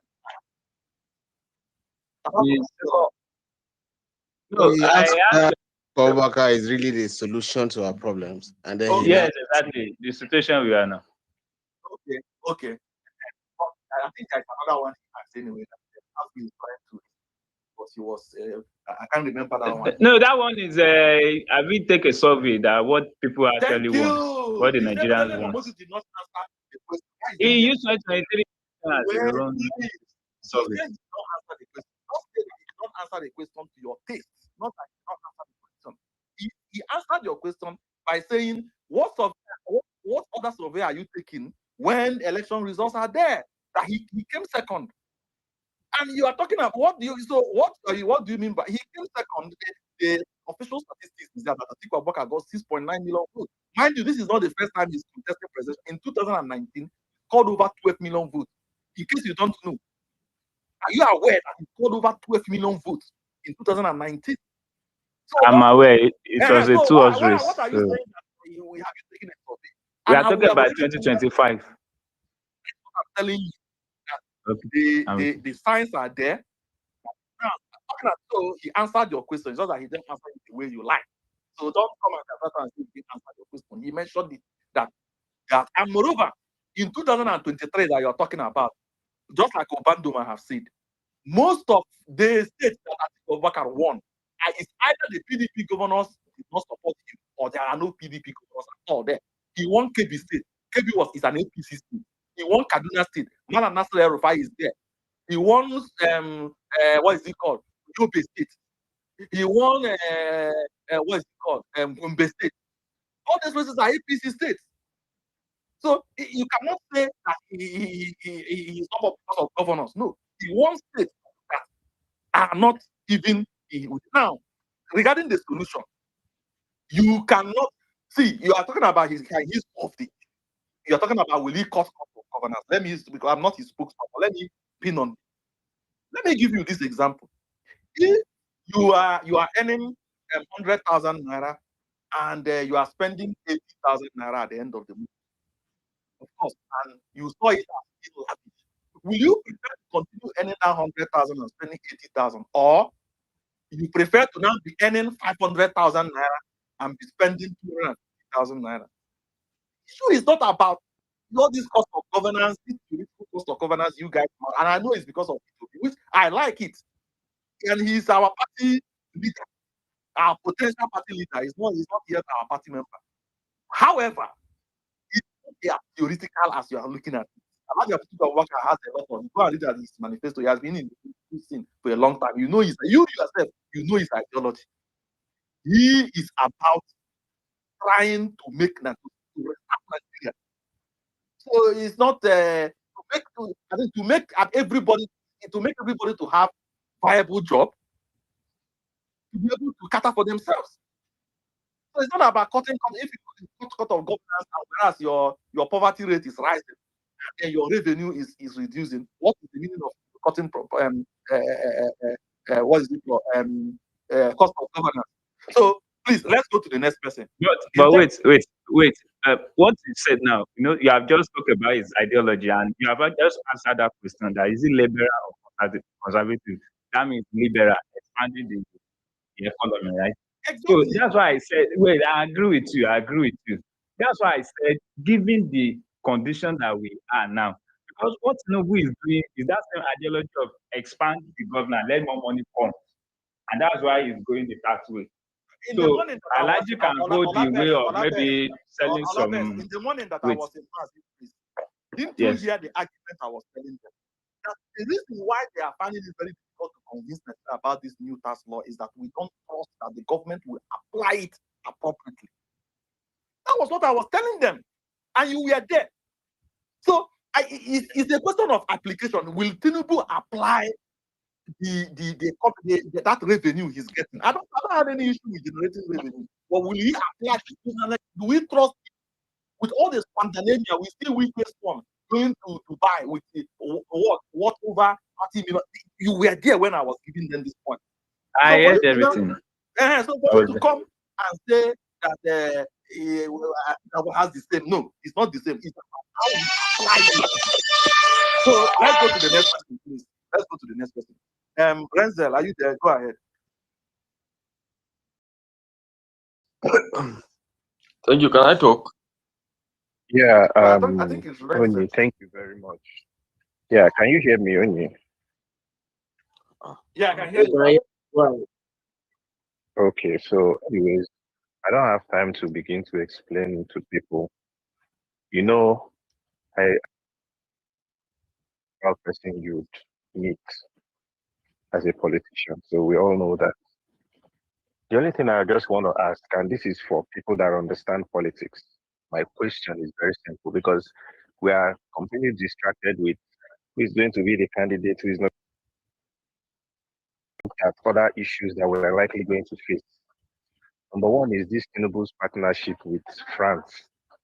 How do we see it influencing 2027 election? What do you think can be done as opposition? Can we do as sure that France don't come and rig this election, Tinubu, so that they can continue with their tax arrangement and stylish looting of Nigeria? It's very important that we look into it because from my angle, the way I'm seeing it, France in election. Oni, I don't know if you have anything to say about that. So thank you. Yeah, I think Renzo, you are breaking, to be frank. What did you say? Yeah, honestly, you are breaking. I was struggling to hear you. Okay, can you hear me now? Yeah, I can hear you. Is it better now? I can hear you. Yeah, so I'm looking at this Tinubu's partnership with France and the likelihood of them influencing our 2027 election and what the opposition can really do to, counter it because it's bound to happen. Okay. Thank you. Okay, we need to let me be sure, except if to Santos or anybody has but I think we need to use it against the government, campaign against the government. Tinubu is inviting France to come and spoil our economy. Just like, these are some campaign points. I know that France, but France will not come if the people reject. I don't think France can do anything. It's all about coming out in number, matching the opposition, generating the kind of momentum that, in fact, even he himself will see that there is no way for him. Honestly speaking, even in that particular, generally it's about manipulation of them. Because what will France come and do? We just come and manipulate it. We use it against the government. When they started this coalition earlier, there's something I used to say. This is not where to do gentleman. Threaten the government. Threaten them. During 2015 election, Rotimi Ameti said that if we rig the 2015 election, we are going to form a parallel government. That was what Rotimi Ameti said. I think Oseban just said almost the same thing. Threaten them. But if you are not threatening them, people will tell you, "Oh, you want to cause anarchy." Lie. Threaten government. Tell them that look. If you do anything, we are going to burn down this country. Yes. Now me talk am. Say it that way. So that they will know that and that Nigerians are not Tinubu is a coward. He's a coward. Once you face him, he will run. He says how he ran away. So let me tell you, what France is coming to use, they are coming to lead the election. And that's why he's bringing those partnerships. You want to use governor and France. So I don't know if any other person has any input in that. That is what I have to say on that. Yeah, I have something to add. All right. You see, on this France issue, in fact, it is going to be Tinubu's Achilles heel because we will sell it to Nigerians and tell Nigerians the truth that we have a puppet as a president. His actions are saying it, and he has proven that he is a puppet. The moment he went to bomb another sovereign country because Macron called him to go and bomb them. And this is the reality. We are going to use it to the fullest. Now, the tax bill also, the way he has decided to sell the data of Nigerians to France. You see, France is one of the wicked colonialist governments in Africa. Look at all the, what are they calling it? The Francophone countries. They have all rejected them.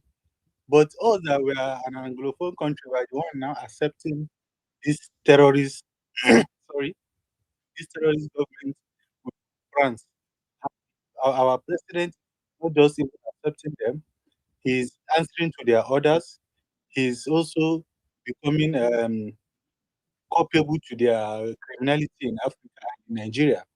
So don't worry about France, my brother. France will be one of his downfall come 2027. As I've said it before, we have not even started yet, and APC is sweating. When politics starts and Nigerians begin to speak truth to power, Nigerians begin to paint their reality, Nigerians begin to understand, and the opposition, ADC, begins to be clearer to Nigerians that it is the only alternative to the mess we found ourselves. You will better understand what we've been saying. Thank you, Oyenkachi.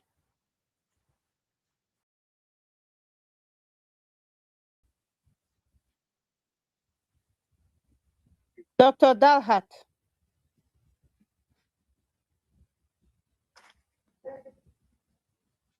Hello. Hello. Hello, can you hear me? Yes, we can hear you. Yeah, I've always been coming up on and I've always been wanting to talk, but I've not been privy to talk. I agree with what Budget said because the issue with France and the issue and what Nigeria went to do at Benin Republic are very good campaign points, especially when translated in Hausa. Today is Monday.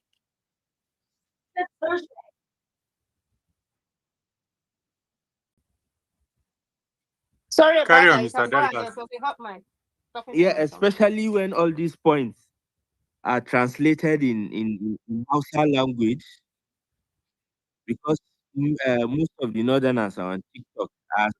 There are things that can be used against the government, and it will go a very long way to campaign against the government.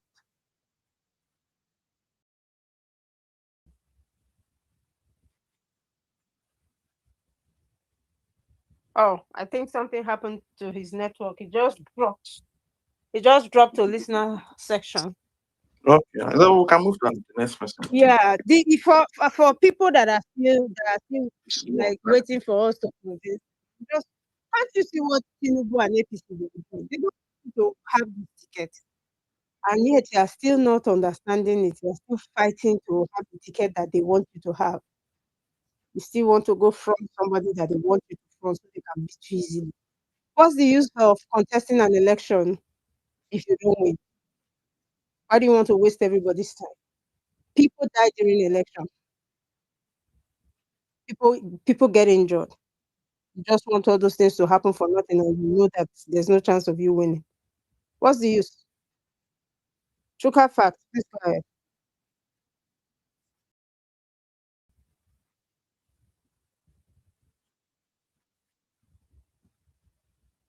Tuka, are you there? Owubo. Oh, Mr. Makimohi, you have been here even from the first section. Owubo, please wait. Please wait. Makimohi has been here. Oh. Mr. Mark. Mr. Mark. I think it's network that is disturbed. I brought him up a lot of times. Once I brought him up, Oh, okay. he will Okay. drop or down. Once I brought him up, I don't know if network is really Okay. Owubo. Go ahead, man. Okay, good evening. Thank you very much. Thank you. Thank you for the good work today. I saw it online. Is it true that the Minister of Finance will be fired? I don't know if anybody has that information. I saw it. I don't know how true it is. That they said he should hand over some things to this man, one of the other minister, in terms of budgeting and other things. I don't know how true is that. It's still fluid. It's not confirmed yet. It's just rumor. It's just Okay. rumor. From what people said is he was asked to share some of the responsibility with the Minister of Finance to speak. That's what's in the public domain now. Okay. Okay. Because I saw it. I want to confirm that.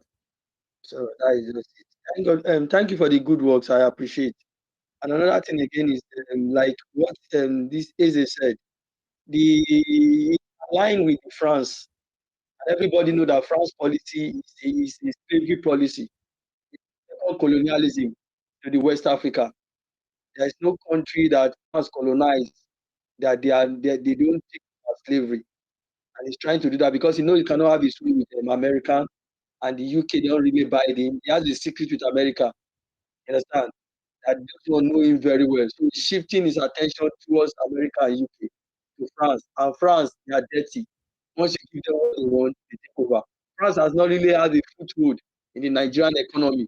You understand? Apart from Total. But now, because he knows that he can do business with them because they are also dirty. So that is why he's tending towards them. And that is what he's trying to do. But it's a lie. He can't save him. Understand? It's just the political strength, like what Onyeka said, if we can come together, you understand? Nigeria is more enlightened than any African country that France will now come and be dictating. We are more exposed, you understand? And we have a lot of influence in the international world. Personally, that personal individual build. So France cannot come, but we must resist it. You understand? We must resist it, and that is it. This government is the worst government so far. Our foreign policy is the worst foreign policy so far. Before, Nigeria is known as having the best foreign policy in the whole Africa. You understand? The whole Africa is following our footsteps on our policy, even when in the military days. But see what is happening today. Ambassador, who are the people representing us? Did they even know anything about foreign diplomatic policy? They don't know. Somebody like very call it, this guy that speak anyhow. You put him as an ambassador, how can he defend us? And he so it's just a pity. But some people, maybe because they are getting money, or some people they are myopic, they don't understand. That's why they will still be supporting this government. In all indication, this government has failed. In every indication. You understand? Like Avery, we always ask APC people, what do you want to use to campaign? You say not. Some of them that are very good, that has maybe good at, they will say nothing. And it's true. Nothing. They say we should not sell our votes. Don't have anything to campaign with. Nothing they want to. That's why they created poverty, because they know they want to buy people's vote. That is what they do. They created poverty. They don't want to buy people's vote. Like me, I always say to people, collect their money and vote against them. You understand? They can't do you anything. You understand? Collect that money and vote against them. If you collect that money and vote for them, let me tell you. You understand? It's the same problem that you see happen. They will still impoverish the people the more. Collect the money and work against them. You understand? If they said it's money they want to use, then let them use it now. You collect the money, you go to the police, you vote against them, they can't do anything. Let them come and show evidence that you collect money and win. That is just it. But if you know your conscience will not allow you to collect money, fine. If you know you can collect the money, vote against them again. You understand? And that is it. But if you know your conscience will not allow you, don't collect the money. Stand on your truth. And that is just it. And like what Dele Momodu said, let's begin to talk to people about ADC. Those who hear, we hear. Those who not hear, we not hear. There's at least the economy. If you don't want to hear, the economy will let you hear. You understand? By then you are paying exorbitant in terms of transportation. You are paying exorbitant for food store. You understand? Prices are going as if Gari Jebu. Water today is 1 naira, tomorrow is 100 naira. You know Gari Jebu now, those who know Gari Jebu, the way it's rising, that's the price of things are rising. You understand? So the economy will tell you. Dangote now is now active. You think that's small thing? It's not small thing. They want to cripple the man business. Who are the kaba in the oil sector? It's the same government people. And one day is making billions profit. Why? You see, I told people that as an economist, I studied petroleum economics 2 years. I studied economics in Univer. We have a course of petroleum economics. We did it for 2 semesters. They are still paying subsidy.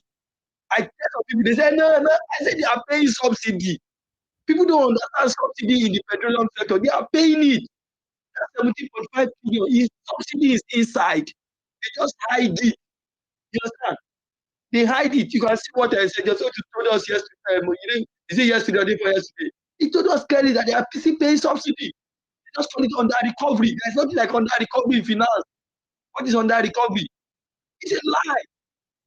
17.5 million to wash over what they call it, pipeline. Abba. So to tell you that they are still paying subsidy is all scam. They are the people in charge. They are the people that are still importing this fuel. Try to keep Dangote. They have their refinery outside, bringing substandard fuel.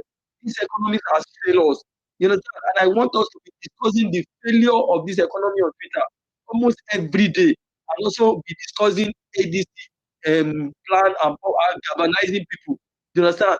On how to vote for ADC, mobilize people from our local, both on ground and online. You understand? That is be our major focus. I think for now, we should, please not joining, we should just leave their own. Campaign for your person you are supporting this article, campaign for article, campaign for about ADC, and also talk more on the failure of this government. Our strong weapon of campaign is talking about the failure of this government. That is our strong weapon. That is our strong weapon you can use to talk about the failure of this government. What they did about the taxation is an impeachable offense. It's treason. A law, you manipulate the law, just like if you manipulate constitution. Any law passed by the National Assembly is a law. It's just like the constitution. If anybody manipulates, it's an impeachable offense. But because we don't have National Assembly, like I said yesterday, there is nothing like National Assembly. You understand? And that is the problem. If it are going to be the days of Chuba Okadibo or even Saraki, by now the president will know where it is because he has violated so many constitutional orders. Understand? So that is it. It's complete failure. That's why I don't like engaging APC because they are mediocre. They are just they are sacrificed. Like Abri, we use that word. You understand? That's the kind of person they are. But our strong weapon to campaign against them is their their wrong administration. You understand? Fail this government, fail policy, no policy is working. How can you take an accountant like what you said yesterday? Yes, he's just a diesel seller in Mobi. He's not a real worker in Mobi. Nobody deceive you. It's just this what do you call it? Contract staff of Mobi. That's where he got this illegal money from. It's not a real oil worker from Mobi. You understand? And I beg anybody to challenge me with that. Let it produce a citizen in Mobi. All his records are fraud. You understand? How would you say you are an economist and accountant? You know the two problems we have. You are increasing the value of naira, and at the same time you said you remove something you never remove. So that is just the kind of government we have. You understand? That's why when I do some APC coming here, I just look at that Ola blast. I was talking to Oyeka. I just laughed. You can see people who cannot even defend their government, who cannot stand boldly and say this is the blueprint of their government. You understand? All of us will be talking about that. People will be raising their voice. Thank God Dele Momodu was able to give us a background of who Atiku is. Somebody who stepped down for MQ Abiola, a strong seasoned politician. He stepped down for him in the Adjust Convention, 1933. Somebody will now come and say they want to compete with that kind of person in politics. No. Go and check the antecedents. And like what Oyeka said, check the antecedents. He gave us a vivid background of politics from the southeast, from the south, from the north. You understand? Some people does not check all these things. They just come up here because you understand. I don't blame them because it's their knowledge. You understand? You are limited by what you know. That is it. So that is it. And one thing people don't understand is that election, like what Dele Momodu said, is far beyond what you can see. Far and very deep. Understand? And it's about those things he mentioned: money, ethnic, and religion. They play a vital role in politics. Take it or you leave it. And that is the way we are being wired in this country. And you can't change it. You tend towards people that speak the same language with you. You tend towards people who have the same religion with you. And because of the poverty level, it tends towards money. Those are the things that build up elections. And that is round up, okay? So thank God for the good work you are doing. So I want us also to also concentrate on tackling this government. You understand? Showing their nakedness and their incapacity in governing this country. Thank you very much. Thank you, Ugo. Let's keep it short so that we can end this space and not go and rest. It's a long day. We've been here for several hours. Chuka Fax, are you here now? Okay. Ebenezer, did you speak already? Yeah, I'm here. Yeah, I'm here. Okay, Chuka. I'll be quick. Okay, after Chuka Fax, you can go. Yeah, thank you for hosting the space. Averill, Onyekachi, Dosato don't come out, so it's fine. Yeah, I think that what Dele Momodu said, I agree with him 100%. even though I personally would want Peter Obi to be the flag bearer of ADC, I'm not one of those people that hates Atiku. I actually like him a lot. One of the reasons why I like Atiku is that he's the person that whenever he first ran, I think in 2019, he originally wanted Okonjo Iweala. He was against Obasanjo's third term. And every time people talk about him, they talk about him like he's so liberal, like he's very open-minded kind of a person. He's a professional. He runs a business, Intel, that, from my understanding, he pays his employees, uses a lot of technology in his company, and it operates very efficiently, just like a lot of his other businesses. Yeah, he may be old, but Trump is also old. Biden is also old. It doesn't mean that because you're old, you cannot be effective. And I like the fact that he keeps on trying to accomplish something that he has set out as a goal, which is what Dele Momodu said. We should be inspired. Just because you try to do something and you fail doesn't mean that you should quit. And in reality, it will be very, very difficult for us to defeat a Southern candidate that's an incumbent. It really just makes more sense to have a Northerner go as the flag bearer. And this is I'm a Peter Obi supporter. I want Peter Obi, but at the end of the day, I really want to win this election. And I think we should all be focused on winning the election. We shouldn't be focused on our emotional sentiment. We shouldn't be focused on wishes and hopes. We should be focused on the reality on ground and winning. Someone said, some people keep on asking, what's the difference between Atiku and Tinubu? Like, what is the difference? There's so many glaring differences. First of all, we actually know Atiku's whole history. We know his name. We know where he was born. We actually have pictures of him when he was a child, from primary school, secondary school, university. We literally have a catalog of pictures that he's taken in every single step. He has classmates that we know. We don't have any passport that he has of any of any different country. And one thing that people may disagree with me on, I like the fact that he lives in Dubai. What does that mean? He can't live in Nigeria. He's not one of those politicians that live in Nigeria and they manage it and they don't really know how to improve upon it. He lives in an advanced society. He lives in Dubai, one of the best governed societies there. And him being an elite, it means that he knows other elite people in Dubai. So there's a lot of information and knowledge that he has about how a structured society works. And I say this because I feel like sometimes some of these politicians that live every minute of the day in Nigeria and they don't really travel out, except for holiday, I think they've gotten used to how dysfunctional Nigeria is. And the solutions that they bring up really won't solve the problem. But for somebody who's in the diaspora, me, I'm in the diaspora, when you live abroad, there's just a certain standard of living that you get accustomed to, that you can't really go below. And the fact that every time an election is over and he goes back to Nigeria shows that he just has a certain standard of living that he's accustomed to. And he knows how to create that standard of living because he's been living in that environment for decades. I want that kind of person to lead so that they can bring what is outside into Nigeria instead of recycling the same old things that we've had in Nigeria for years to come, right? So I think that there's so many differences. I mean, Tinubu doesnent have like the whole CIA baggage that the president has. The corruption allegations, all of that. Atiku doesn't really have those. So I think people should dig deep. And I'll land with this. When a president performs bad, you take them out. Again, when a president performs poorly, you take them out. Especially if you are in opposition.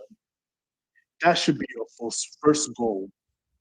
I am sick and tired of Africans, Nigerians specifically, talking about oh, who's going to replace him? Who's going to replace him?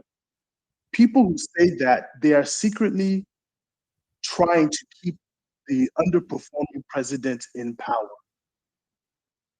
I don't care who replaces the person, especially if I'm in opposition. My goal is to take an underperforming president out of office. Let's actually try to do that consistently. And if Atiku goes into power and he underperforms, let's take him out to replace him with somebody we think can perform. Let's not leave him there because we're waiting for Jesus to replace him. I land with that. Thank you. Yeah, Avril, just 1 minute. Let me say this regarding what he just said. Anybody comparing Atiku to Tinubu is just being mischievous because Tinubu will never step down for anybody. You know how many people Atiku stepped down for just over these years? Ordinary to be VP, Tinubu won't kill himself for that matter. It was that Buhari stood his ground to say, no, Nigeria you can't have a Muslim ticket. The guy refused. He kept on, even after bringing Osibanjo, he kept on pushing to be that vice president. You want to compare him with Atiku? It's not possible now. Yeah, even if you don't like Atiku, when we want to say some things, let's just say the truth. The difference between Atiku and Tinubu is like, I mean, it's too far wide now. Look at the people Atiku selected to work with in 1999, and look at the class of people he worked with. Look at the class of people Tinubu is working with today now. Haba. You think Atiku will just wake up and pick anybody to just be an ambassador? No, they real sometimes if we argue now. Anyway, I'm not going to argue much. Like I said, my own concern now is how to win elections, the strategies. I don't get time to convince anybody to do whatever nonsense they want to do. It's not even my business now. Which is why I asked that question earlier, because we need to see whatever Tinubu thinks is an advantage to him. We need to also look at a way to coin it and make it a disadvantage for him. That is the game on that we need to play as opposition to win 2027. Yeah, thank you. It's largely been a mystery. Yeah. Thank you, Renze. Okay, Kachi, you want to say something? No, nothing. I just want to know the next person. Okay, Abbas Umar, you just be our last person to come up today because I really need. Oh, this thing over. Oh my God. So Abbas Umar, I saw your profile. You say a young orphan. So you are young. You are an orphan just like Atiku. Hello, yes. It's okay. I'm not calling you to speak yet. I looked at your profile and that was what I had wanted for you. I hope you are okay. Yes, I'm okay. All right. Ebenezer, please go ahead. You speak after Ebenezer and then we'll end the space. Good evening, everybody from Nigeria. No. Thank you, Avi. Thank you so much. Happy the energy. I'll be everybody when you can take it go and everybody. I think you don't need any but you don't have problem at all. Yeah. Because like if we all can be thinking like this, like the last speaker said, if Atiku is not performing like we ended up voting Atiku is not performing, then let us remove him. Yes, that is what we should have been doing from since 2015, and we failed to do that. One thing this APC understand is to buy people, and that they have been succeeding in doing this since 2015. But they keep on giving. Okay, see what happened now. Dangote reduced the fuel of price to 739 naira. NNPC is closer to my place. I wanted to buy fuel to run some jobs today. I bought fuel from NNPC at 820 naira. Last week I bought 920 naira, 910 naira. Today I bought 820. MRS is selling 739. This and if people are claiming that these people do not know what they are doing, they knew. Even Dangote that is selling at that price is not his wish. He can sell lower than that and he's still going to make his profits. But the forces that are working in this country are too much. Like this is the real cabal. Like the ones of Buhari, those ones they were just those Buhari regime, they were just let me just say they are warming up. They are just a small child, they are kids compared to this this Pablo. Because I'm not calling president, I'm calling Pablo. I used to call him Pablo, not the president. See, if I'm saying this so that I know some people are here at the listener sections that belongs to APC camp, and they are listening to all this info so that they can use it as they are part of their statistics to counter people. Because you can see every day they pull up propaganda, they pull up different propaganda that you, if you are not if you are not too strong, you will think it's real. Like you begin to have a kind of mixed feelings. Like you begin to have pity for them. Ah, these people are trying. They are not. They are not. What they just this man is ready to win everything. He's ready to buy it, even if he knows every price, all price for every Nigerian. He's ready to pay the price, just to pay the Pablo, just to be the one, the Messiah that, hey, the emir of Kano will call him today, say they crown him Kiniko Jagaban. They crown his son Okonomo of Yoruba land. That is what they are after. They just want to write their name at every aspect. They don't care they don't care any amount of money they want to spend. That is the kind of people which some youth are following. Some youth that say they are the leaders of tomorrow. When you call them, you give them what is it called? 20,000 naira in a month. They begin to campaign nonsense. Even this government, if you are being paying 100,000 naira in a month, it cannot amount to anything compared to what Nigeria is now. Now, every one of us, we can just gather together and do this together. Stop all these things. No amount of money you can be offered that can be compared to your future, that can be compared to your generational future, that can be compared to the well-being of your family. Today, now someone like I've sent money home. I sent money home yesterday. They said the money is not enough. I sent today as well. And I can understand the money is not enough to cater their bills. So what you now be as government will now say, okay, you want to be paying me 100,000 naira in a month to defend you. Like I always said, in the time of APC, I ate them with passion. They gave me Empower, that time of Empower. Some people know Empower here. Some of my colleagues that were not doing Empower. They don't, I don't like anybody can be hearing me. I don't care. You can say that I'm not a good citizen. That's your own cup of tea. I don't go more than 1 month. I stopped. They are giving me a salary. I'm collecting it too. But you can never see me campaigning for them. That's why the fact they are giving you how much you are paying those 30,000. You want me to? I don't even apply for the form. It's one of my uncle that pays that submit my form and everything. So I don't know. He just gave me. I don't even thank him like that because when they gave me the money, so they will not even pay you the money on time. They will owe you like 3 months salary. They will not pay you. After the whole Empower, like it took like 6 months after before they pay the money. Can you imagine? That is the people that people are following. See people doing the Empower, they will be saying all of just like is this youth? Can we just team up together? Can we just team up together? The lies APC cook for us in 2015, they are cooking up the same lies in another dimension in 2027. Can we just let us team up like this? That is what I don't want to be.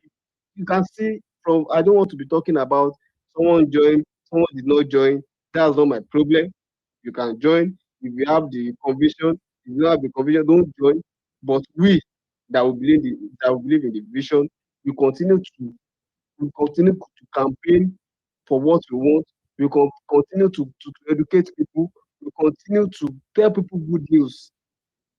We continue to inform people about the good news, about the benefit of changing this government, about the implication of what the government is doing. You can see the tax. You can see. So if you do not pay, if you are not paying your tax like this, maybe you are not able to meet up with the tax. They can jail you. They can do anything. You cannot do anything. Go and check it. They can do anything to you. They have power, superior power to do anything. So we don't have House of Assembly. Everybody is just doing yes. So please, if you are here now, you are with ADC, I'm with ADC. Let's continue to push it. Let us wait to 2027 because these people they are even planning to hold the election at the end of 2026 because of the tax, tax wahala and everything. The news it might cause a lot of problem for them. So they might have the election by December 2026. So let us wake up. Let us wake up. Thank you so much. Thank you, brother. Umar, please, you are our last person for tonight. So we can all go and rest. Umar, Abbas. Hey, you just spoke now. Abbas. Hello. Hello. Abbas, are you there? I'm just trying to get Yes. attention to your phone. Yes, I did hear. Hello. Yeah, we can Are, hear you. are you hearing me? Yes. All right. All right. I'm Abbas Umar from Kaduna State. So nowadays, everything was being changed because of these governments. Tinubu was changed everything. Nowadays, people was being the servants of leaders instead of leaders to become the servants of people. So we're supposed to look at what we should have. Uh, we as we can uh, change with ourselves because everything it was happened because of ourselves. It is our problem. We are the one that caused these problems. So we're supposed to gather in one step to change that problem. Everything was changed. Everything was worse. This government, no good, no good, I swear. So we don't know. Don't say you don't know why. You know the reason. Because you are the reasons. Your brother the reasons. And your family the reasons. And I am still the reasons.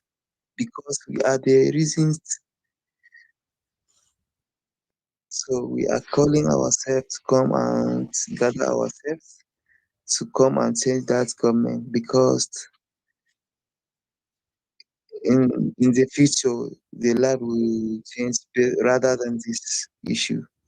If the Tinubu continue this government, I swear, I'm telling you, we will cry. We will cry seriously. So thank you. Thank you. Thank you. That is all what I was supposed to say. All right, Umar. I hope you join us to campaign in Kaduna and tell your people to come out and vote. Nobody should sit at home. Yes. I have a friend who does not vote. The last time she was complaining about the government, I told her to shut up. You don't vote. You have no right to campaign. Everybody needs voting for the I don't know. They just leave it for others. They think their votes don't count. Then when the Agberos finish the voting, you start complaining that they voted the wrong person. You that your head is correct and you are sharp and beautiful and educated. You don't vote. You don't go out and vote the so right person. But you complain when things are going wrong. So please, you campaign for us. You help us campaign. You help us talk to people so that they come Yeah. out and vote. Yes, of course. I will try to help confirm much as I can do. We have so much people in Kaduna, and we can also do whatever we can do, inshallah. All right. Thank Because you. ADC, we stand with ADC, inshallah. We stand with ADC. Thank you. I'm happy to hear that. You're welcome. You're welcome. All right, guys. Have a good night. Thank you all for always being here. Please follow us, follow the co-host, will follow back, follow me, follow the co-host, so that when we come here, you would you get notified. I know some of you don't really like.